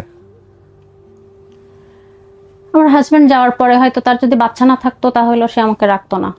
এবং সে আরেকটা জিনিস ভাবছে যে আমি ইচ্ছা করলে তো অনেকের কাছে যাইতে পারতাম, কিন্তু আমি তো অনেকের কাছে যাই নাই, সেটা আমি তার সঙ্গে সংসার করব বলে যাই নাই, এটা সে বুঝছে। আপনাকে ক্ষমা করতে পারবে সে? আপনি হয়তো আপনার মন থেকে- এই পুরো সম্পর্কের জন্য সরি, তার কাছে সরি বলছেন কখনো? হ্যাঁ, তার সঙ্গে তো সরি বলছি, এবং এটা সত্য কথা যে শুধুমাত্র আমার স্বামী হয়তো আমাকে সময় দিত না, হয়তো তার এটা সমস্যা ছিল। আমি হয়তো চাইলে ওই সোশ্যাল মিডিয়ায় না যেয়ে, মানুষ না ঠকলে তো বোঝে না, সোশ্যাল মিডিয়ায় না যেয়ে আমি যদি নামাজ পড়ে আল্লাহর কাছে কান্নাকাটি করতাম যে আল্লাহ আমার স্বামীকে তুমি আমার মনের মতো করে দাও, সেটা তো ভালো ছিল। তাহলে সেটা না করে আমি অন্য পথ বেছে নিলাম। তো এজন্য কিছু বলার নাই। তো আমার স্বামী অ্যাকচুয়ালি ভালো। লাস্ট একটা কথা বলে আজকের অনুষ্ঠানটা শেষ করি। সেটা হচ্ছে এই যে এক্সপেকটেশনের জায়গাটা না, উনি ওনার হাজব্যান্ডের কাছ থেকে এক্সপেক্ট করতেছে বা হাজব্যান্ড তার ওয়াইফের কাছ থেকে এক্সপেক্ট করতেছে, এই এক্সপেকটেশনের জায়গাটা না আসলে বিয়ের পরে দ্বিপাক্ষিক না হয়ে এটা আল্লাহর কাছ থেকে চাওয়া উচিত। যদি আপনি বিশ্বাসী হন তাহলে জিনিসটা অনেক সহজ হয়ে যাবে, অনেক সহজ। আদারওয়াইজ মানুষকে আল্লাহ এই ক্ষমতা দেয়ই নাই যে একজন মানুষকে সে সম্পূর্ণরূপে হ্যাপি করবে, সম্ভবই না দুনিয়াতে। সো এক্সপেক্ট করেন আল্লাহর কাছ থেকে যে আল্লাহ আমি যে এই অশান্তিতে আছি, তুমি আমাকে ইন রিটার্ন কিছু দিও। দেখবেন যে অশান্তির মধ্যেও আপনি অনেক শান্তিতে আছেন এবং অনেক বেটার লাইফ লিড করতে পারবেন। আপনি যদি মনে করেন যে আপনার ওয়াইফ আপনাকে হ্যাপি রাখবে, আপনার হাজব্যান্ড আপনাকে হ্যাপি রাখবে, দ্যাটস দ্য বিগেস্ট লাই। হয় না আসলে, নোবডি কান্ট, কেউ কাউকে হ্যাপি রাখতে পারে না। হ্যাঁ, কারণ নোবডি ইজ পারফেক্ট। শেষ করছি আজকের মতো। আসসালামু আলাইকুম।